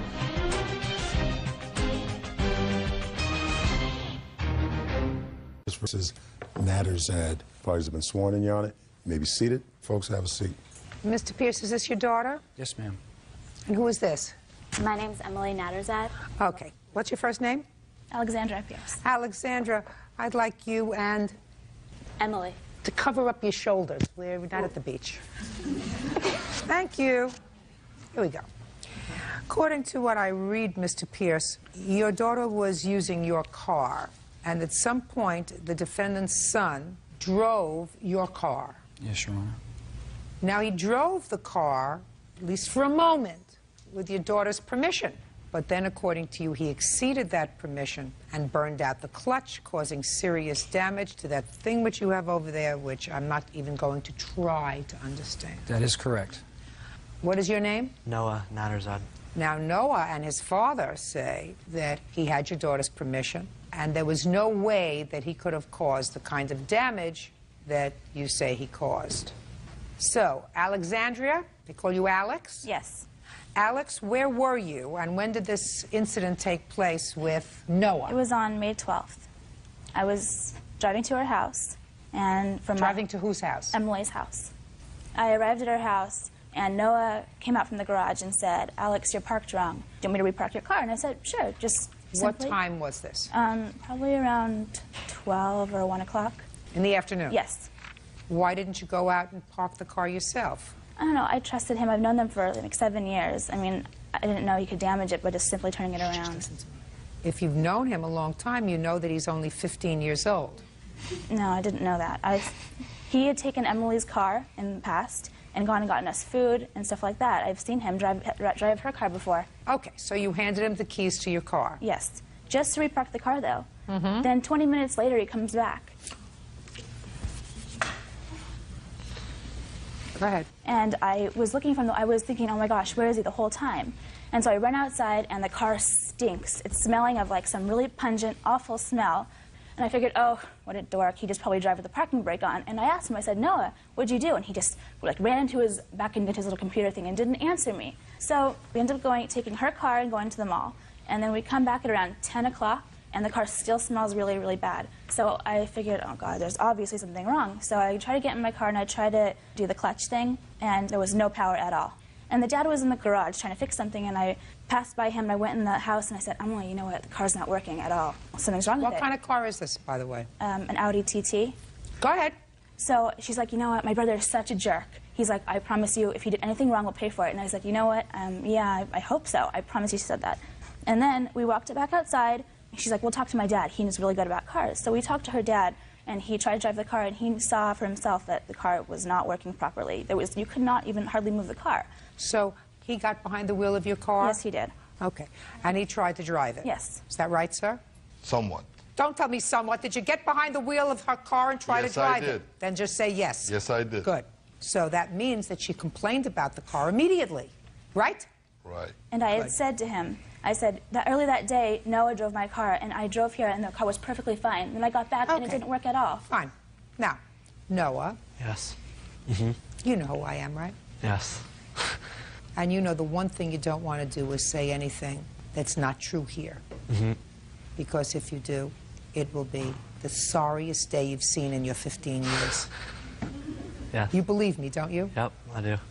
What your father will do to you is nothing compared to what I can do to you. Now, when Alex came to your house, where was her car parked that was a problem? Well, it has to be parked on the flow of traffic. So if you're going down the hill, it needs to be parking going down. She came on the opposite side, which would be the up side, and you get tickets if you do that. And I've seen it happen before. Good. So I was So you preventing went from her. inside and you told her, I told her that your car is parked in the wrong spot, and she'll get a ticket because I've seen it happen before. and what did she say to you? She said, go park my car on the other side. Great. So Yes. far, we're in sync. Yes. So you went out, you took the keys, Yes, I did. and you turned her car around. Yes. But you didn't come right back inside, Noah. I didn't come right back inside. Maybe Right. it was not. So you turned the car around, and then you decided to go someplace else. Where did you go? I went a couple houses down to my friend Jake's house. I didn't turn it around first. First, I went down to him, showed him the car, and he was going to come back up to my house with me because he was coming over. So I was going to bring him up, but then I stalled it once, and then the clutch was stiff. Noah. Yes. What you did was you exceeded your authority. She gave you the authority to turn her car around and park it. Was your sister's car there? No, it wasn't. Or yeah, her car was there because she was home. Right. Yes. So if you wanted to go someplace, you could have used your sister's car, right? Yes. Do you have a driver's license? No. But you've driven your sister's car before. I've never driven it. She said that. Shut up. So what you're telling me is you never drove your sister's car. I've never driven my sister's car. Did you ever drive your father's car? Yeah, because I have my permit, but with him in the car with me. Okay. And what kind of a car does he have? An Armada. Nissan. Does it have an automatic or a Automatic. manual? So the only time you've driven a car is, according to you, when you're permitted to by driving the car with your father, Yes. which is an automatic. Yes. So that when you got behind the wheel of Alex's car and you realized that it was a manual transmission, which is totally different, which I know I couldn't drive, and I've been driving for longer than you've been born, and she's been born, and she's been born, I would say, gee, I don't know how to drive this car. I couldn't get it from one gear to the next. Turn off the key, go inside, and say, Alex, I thought your car was an automatic. It's not an automatic, and I don't know how to drive a manual transmission. You better move your car around.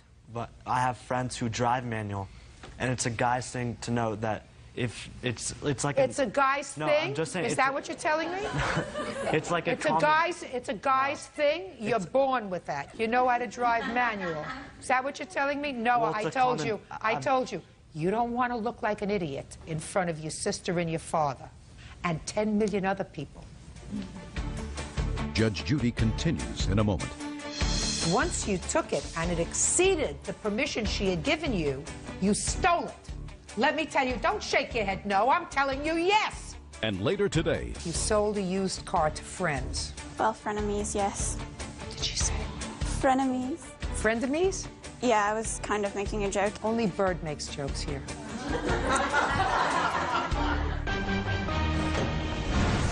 real cases, real people. Judge Judy.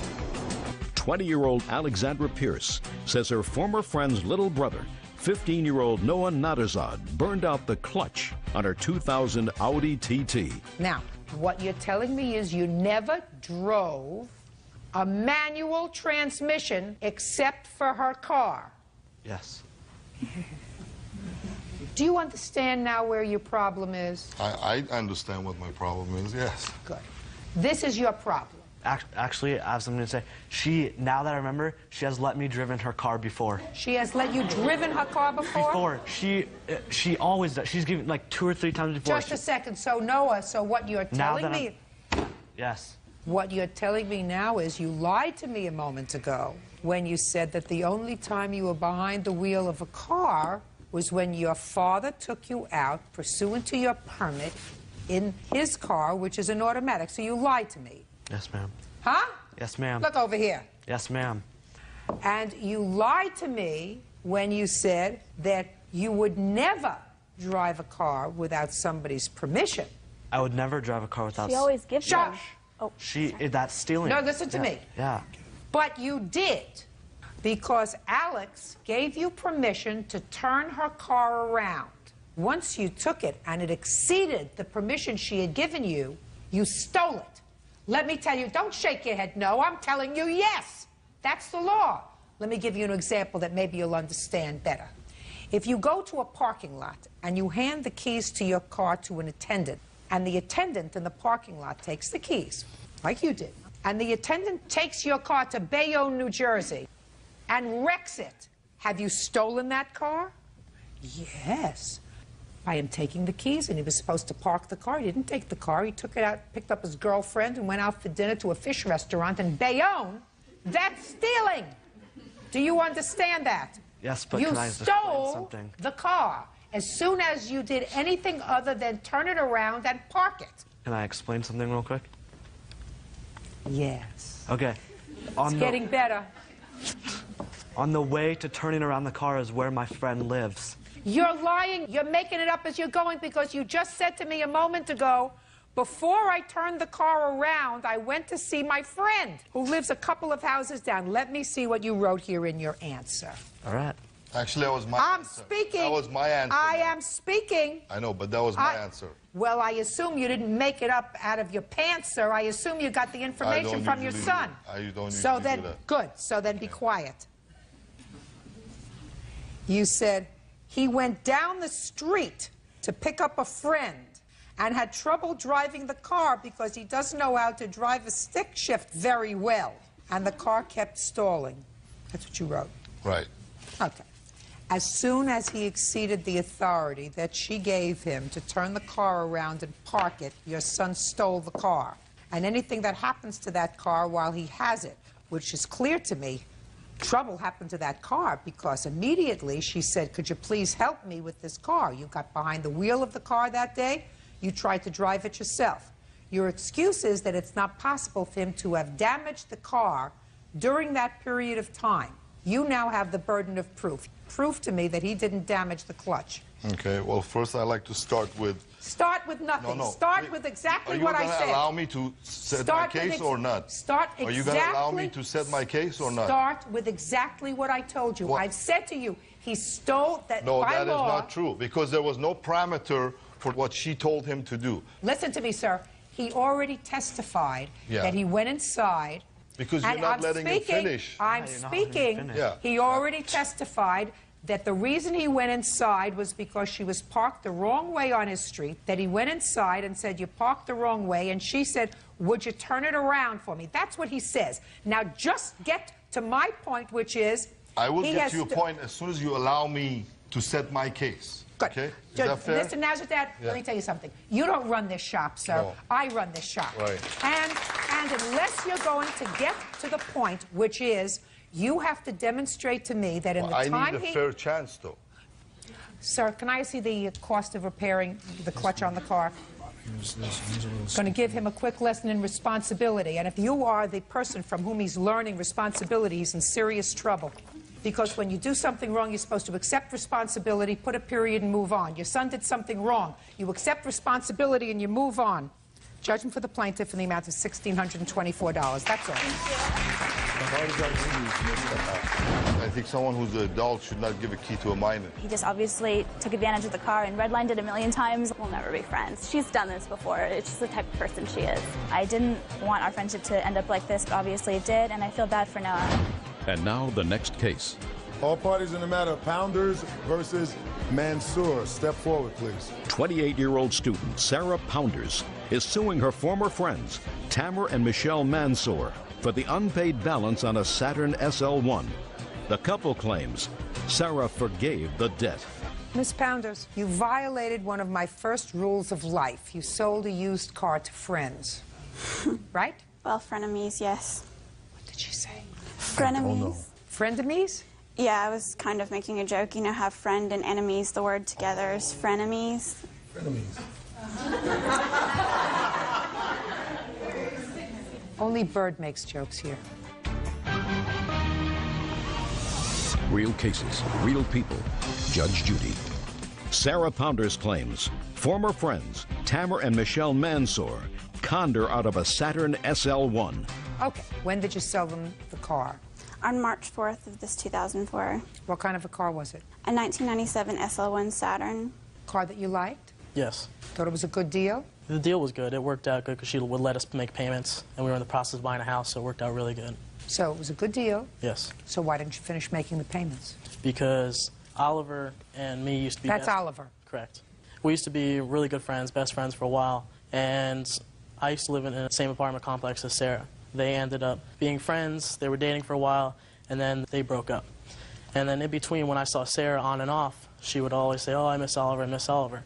One day, me and my wife were talking, we really needed to get a second car, and so we coincidentally came home and saw a for sale sign on Sarah's car. And I went and talked to her. Oliver was with me that day when I went to see her, so she was excited to see him. Get to the point. You bought the car. Well, it leads up to it because it's hard to, when we got home, there was a note on our door from Sarah saying that I'll take $200 down and I'll take $200 a month. You don't have to pay it on the first. If there's a problem with the car, you can take it off the payments, and that was it. Show me the note. I don't have the note on me, but I don't think she'd deny the fact that she wrote it. Yeah, I read him a note, something like that. And what was said in the note? Let's see if we agree what the note said. That she would take $3,600. Yes. Take payments of $200 a month. Certainly. That you didn't have to make the payments on the first of the month. Right. And that if there was something that went wrong with the car, they could deduct that from the money. Right. That was an idiotic thing to say. I know, I agree. But you agree that you wrote it? Yes. What else did the note say? That was the most important part. The rest was just... Okay, fine. Yeah. So you decided to buy the car. Yeah. Now I got the backstory. Wonderful. Yeah. Get on with it. Why did you stop making payments on the car? Later on, me and Sarah were talking on the phone, and she said, oh, I'm so happy that you hooked me up with Oliver that I'm not worried about it. You can just keep the car. Word for word. And you said, don't be ridiculous. We had an arrangement. I'm glad that you and my friend Oliver are back together again, and I wouldn't think of taking advantage of our friendship like that. Of course I'm going to continue to make payments. At what point in the conversation did you say that, sir? I didn't say that, because Sarah doesn't need to worry about money. She's a trust fund baby. Maybe that's why you think that you didn't have to pay her. I didn't have to pay her because she said that. Did you say that to him? I absolutely did not. Absolutely not. If she wanted to give you the car, she would have given you the car. I don't believe you. Well, I it's don't hard to believe believe you. her, And you too. want to know something? If I don't believe you, then you're a liar. Well, I'm Because it not a doesn't liar. make... Oh, yes, you are. No, I'm not. Yes, you are. No. And not only that, but you're You not don't know Sarah honorable. either. Not only that, but you're not honorable. What do you want to show me? I am honorable because after He's that on I continue probation to pay for breaking it. into a car and attempting to steal it. And Hey. oh, I thought you motioned for me. Sorry. Sorry. I don't do much around here. Let me do that. Can I make a comment? Mm-hmm. He took the title out himself, filled it all out, and told me, this is what you do, you sign here. I know all about selling cars, buddy. It's all right. You can trust me. You're my buddy. And he told me that if I were to sign, I would still be the legal owner of the car. He would just have to do that to insure the car. And that's why I signed it, because I trusted him as my friend. He's a slick liar, and you signed this bill of sale? Did you sign this bill of sale? Yes. Sarah's a habitual liar herself. She filed a Grateful Dead concert Is she for a 2 felon? years. Is she No, a convicted felon? but she's an acid That's person. just is she a convicted felon? No, but she does acid. When you went, listen to me, when you were arrested by the police and you appeared before the court for the first time, did you enter a plea? I'm speaking to you. I refuse to answer that question. Oh, God, listen to me. Don't sell anything to friends. You always wind up the short end of the stick, especially when you're dealing with people who have no moral fiber at all.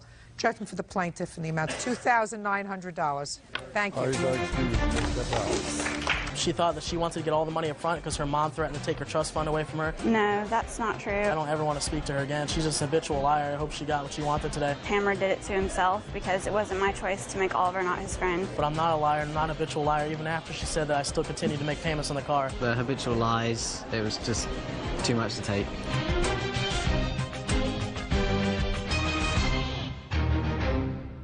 Parties have been sworn in. You may be seated, ma'am. Have a seat, please. What's your first name? Jamie. And yours? Margaret. You're her mother? Yes. You're Miss Peltz? Yes, I am. Miss Peltz, you gave your daughter $500 in cash because there was an outstanding warrant for her, she thought, for back child support. Correct. She has children who are in the custody of who? The biological father. She can speak. Oh, I'm sorry. Yeah, the biological father. And how many children do you have? 5. How old are you? 28. Are all 5 children with the same father? No, Your Honor. Where are the 5 children? When I got pregnant at 13, and I gave birth at 14, and I had 2 children by the age of 16. Where are those 2 children? One is with the adoptive father. My other child was murdered when adopted out. At what age? 2? Okay. How many children are with their father? 3. And you have a current child support order, is that right? Yes. Okay. You fell behind in your child support? Yes. Your mother gave you $500 so you could turn yourself in, according to you, and get the warrant lifted. According to your complaint, Mr. Kuhn got possession of this money order and didn't give it back to you. So you want that $500, and you also claim he has your property, clothes, pictures, etc., that he refused to return to you when he kicked you out of the house. You want a total of $1,200 from the defendant. Mr. Kuhn says never took your $500. You have your $500. That you have a drug problem, that's probably what you used it for. And as far as your property is concerned, he boxed it all up, put it on the porch. He has no idea what happened to it. That's correct, Your Honor. Okay. Mr. Kuhn, how old are you, sir? 48, I'm sorry. So you're 20 years older than Jamie, is that right? Yes, that's correct. The 2 of you lived together for a period of time? Uncross your hands, sir. On and off for 3 years. Do you work? Yes, ma'am. Does she work? No, ma'am. Did she work during the 3 years you were together? Not one day. So you were taking care of her and supporting her? Yes, ma'am. Okay. Any of her children live with you at the time? No, we fought tooth and nail to try to get some of these children back for her, but that was to no avail. Okay. Tell me, Jamie, about this $500 money order. My mother gave me $500. Why? And I turned it into... Why? Oh, I'm sorry. For my child support, there was a bench warrant that was issued, so I had, instead of paying $160, I had to pay $500 to get it dropped. Why didn't you pay the child support? I wasn't working at the time. Why not? I've had medical problems that have kept me from working. What kind of medical problems? I had severe hemorrhaging that went on for months. Not only that, Mr. Kuhn was also very controlling in our relationship. None of that's true, Your Honor. Okay. So let's get back to the $500. Your mother gave you $500 in cash, right? Go ahead. Yes, ma'am. Go ahead, I'm listening. Actually, I had the $500 turned into a money order, which I have the receipt. Good. I'll take a look at that. So she gave you the $500 in cash. You got a money order. Who told you to get the money order? I wanted to because I wanted to make sure it went to the child support. I didn't trust Mr. Kuhn because of his drug problem. Just a second. No, Mr. Kuhn. I'm sorry, Your Honor. Okay. And go ahead. We did go to turn myself in, and they said that they couldn't find any warrants on me, that I would have to go over to city. It wasn't a matter that I could take care of at that point. It was a Friday, so I wanted to contact my attorney the following Monday to find out what I needed to do to resolve the matter. I ended up going out of town with Mr. Kuhn to Fredonia. He had some work out there to do, and the $500 money order went with us both. Yes. Upon coming home from Fredonia... Which was when? The Friday following. So you were there for a week? Yes, ma'am. Yes. Go ahead. When we had returned home, actually it was Mother's Day. I had run some errands and came home with dinner, and since I wouldn't make his dinner plate, he proceeded to tear up the house and throw objects at me. Not true, Your Honor. I'm going to get to you, sir. Uncross your hands. Go ahead. Upon that, I called my mother to come pick me up because I was afraid for my safety. I left all my belongings. I left with the clothes on my back and no shoes or nothing. Okay. And? From there, we contacted an officer the next day to follow me over so I can try to get my things. Mr. Kuhn had changed the locks. My house key no longer worked. We do know he was home. He would not answer the door. I'm still not hearing about the $500 money order.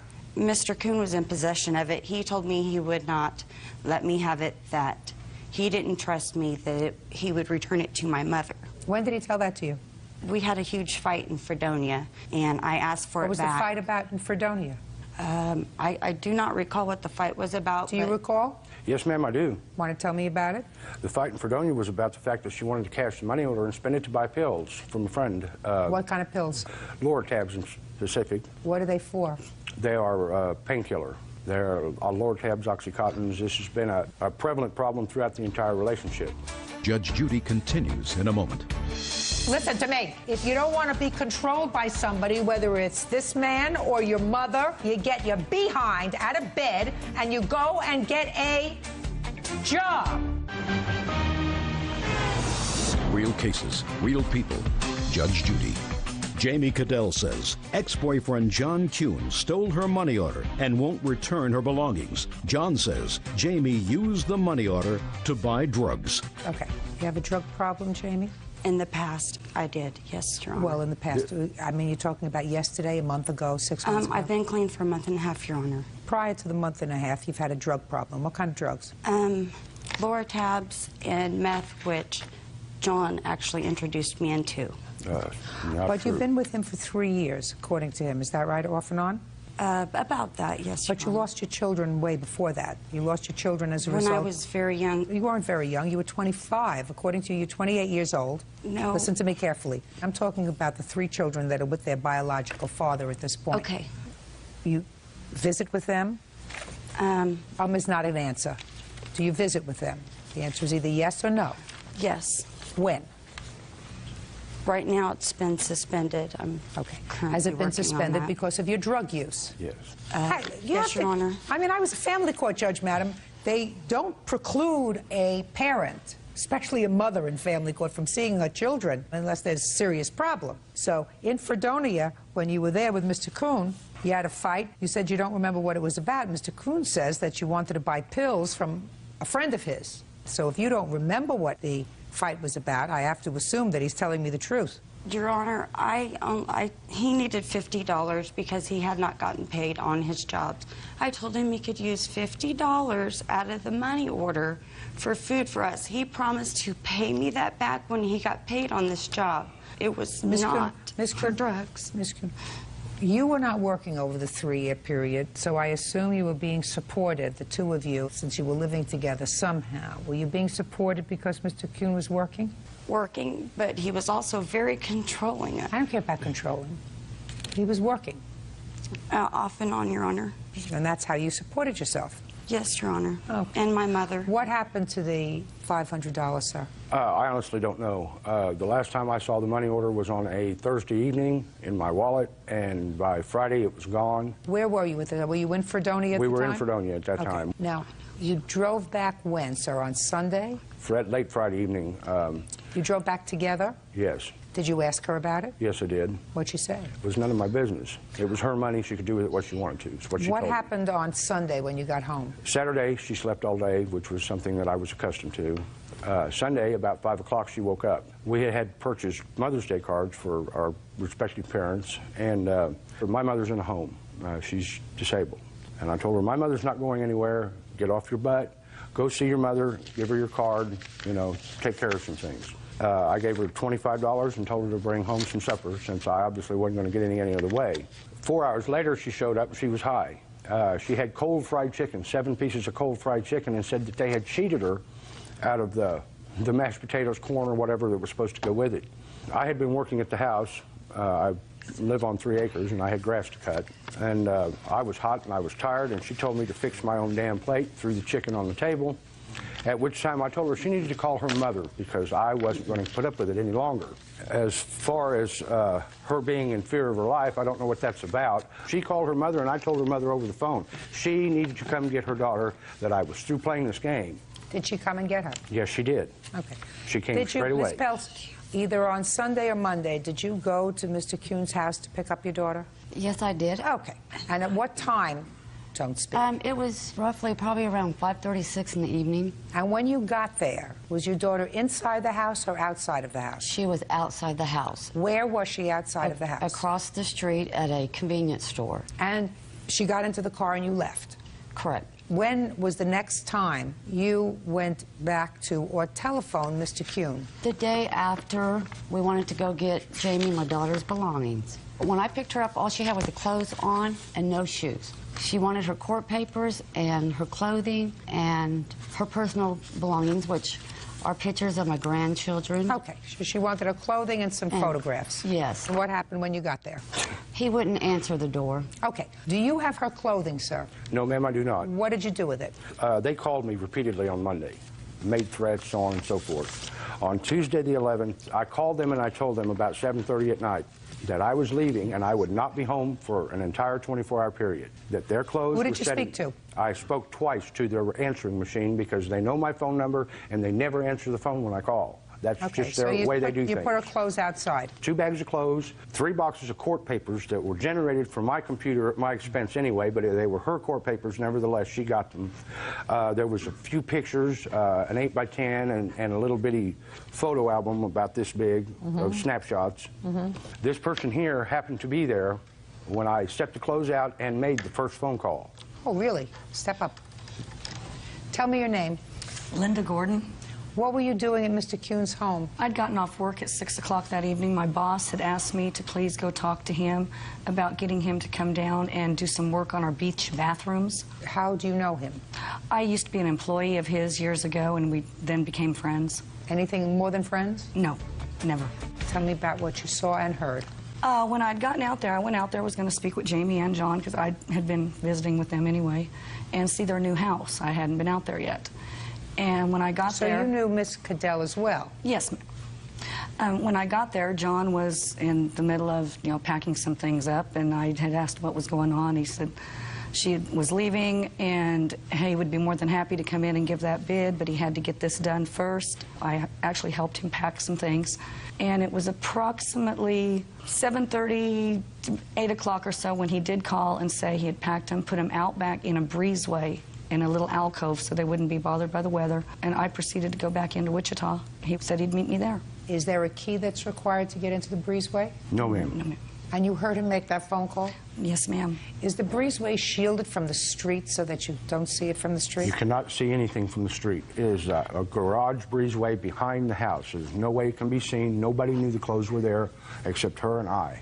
Your Honor, I have a PFA against him because of the incident that took place. Let me see. This is the second PFA I've had to take out on him, Yes, the Your first one Honor. she dismissed. I have evidence here that she dismissed the first one when I paid her child support again. Your Honor, he's bounced a lot of checks. What? I'm sorry. He bounces a lot of checks. He wrote a hot check to her. Madam, I don't know why somebody who's 48 years old, who is a seemingly responsible guy, who has a job, who has a business, takes up with somebody 20 years his junior who's a drug abuser. I don't know why somebody who's, wrapped tight does that anyway. I think that there's something wrong with him. I don't want you to get me wrong. I think that anybody who does that is looking to control somebody else because that's the symbiotic relationship that you enjoy. You're a drug abuser, unemployed, got 5 kids. I'm speaking. He pays your child support, he takes care of your bills, and he has the ability to say to you, prepare a plate of food for me. Listen to me. That's the dynamics. If you don't want to be controlled by somebody, whether it's this man or your mother or any of the other fathers of your children, what you do is you get your behind out of bed and you go and get a job and support yourself and pay rent and pay food and make a car payment and pay insurance and take care of yourself. I have no sympathy for you, and I have no idea where your $500 is. I have no confidence that he didn't spend it, but I have equally no confidence that she didn't take it out and buy pills. You hearing me? Yes. Good. I have a tracer on that. We're Good. having it So, traced. show just a second. If you have a tracer on it, do you have proof? Okay. If you have a tracer, do you have proof that he cashed this money order? No, I've been waiting for it in the mail. No, Listen, I don't care what's in the mail. Listen to me very carefully, madam. If you have a tracer and if you're able to show me that he cashed the money order... It's on that paper. On which paper? The very first one that he given you. Yes. Show me where it says that he cashed it. No, back behind there is a tracer on the Yes. money order, and I'm waiting for the name. Well, what does that do for me? What does that do for me? I'm the fact finder. The tracer could say she cashed it. The tracer could say he cashed it. John, put your hand down. The tracer could say the drug dealer cashed it. It's a money order. It's a blank money order. Do you understand? I understand Okay, that. so I have no confidence that your daughter didn't take that money order, just like a person who's involved with drugs steals. Miss Do you understand? I understand, but he Good. has a drug problem. Listen to me. Listen to me. Listen to me, madam. I'm listening. Mr. Kuhn. I'm sorry, Your Honor. That's Don't just laugh. hilarious. Don't laugh. You're irritating me. I mean, as much as she is, you're irritating me. I'm sorry. Okay. I don't know where your $500 is, madam. I don't know whether your daughter took it or Mr. Kuhn took it. There is just as likely that she took it and spent it on pills as he took it and did something else with it. Do you understand? I understand. Very good. Put your hand down. As far as her property is concerned, I believe this witness that he packed up the property and put it in the breezeway. I believe that he did that. And I don't know who came and got it. I don't know whether she came and got it or you came and got it and you think you're going to put one over on me. I guarantee you're not. Now, you have a counterclaim, sir. Yes, I do, Your Your Honor. counterclaim is that you voluntarily paid her child support payments. Correct. $1,200. That's right. That's real nice of you. So why are you bothering me with it now? Because I was promised that I would be paid back this money, and I can document the fact that I have paid. I have received... Oh, I believe that you paid, sir.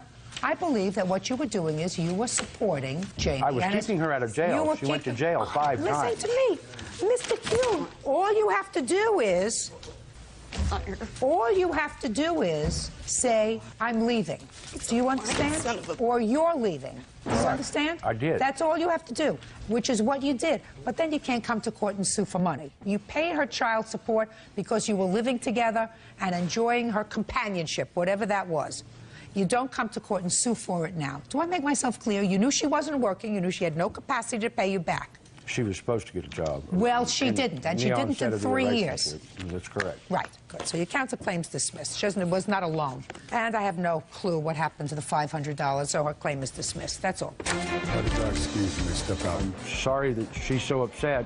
You know, I really did care about her. Mr. Kuhn actually got me addicted to drugs. I'd never even tried drugs in my life until he came into my life. There was just nothing I could do to help her. He used it to get me addicted. I feel, you know, to keep a hold of a younger woman. I would make my own dinner and clean my own house and wash my own clothes. I just know that he's a compulsive liar, and what comes around goes around, and God will get him back. It's typical display for her. Being with him was just very depressing, and I got addicted to the drugs. I was praying that things would get better. I would like to tell anybody else out there, stay away from it. It's bad.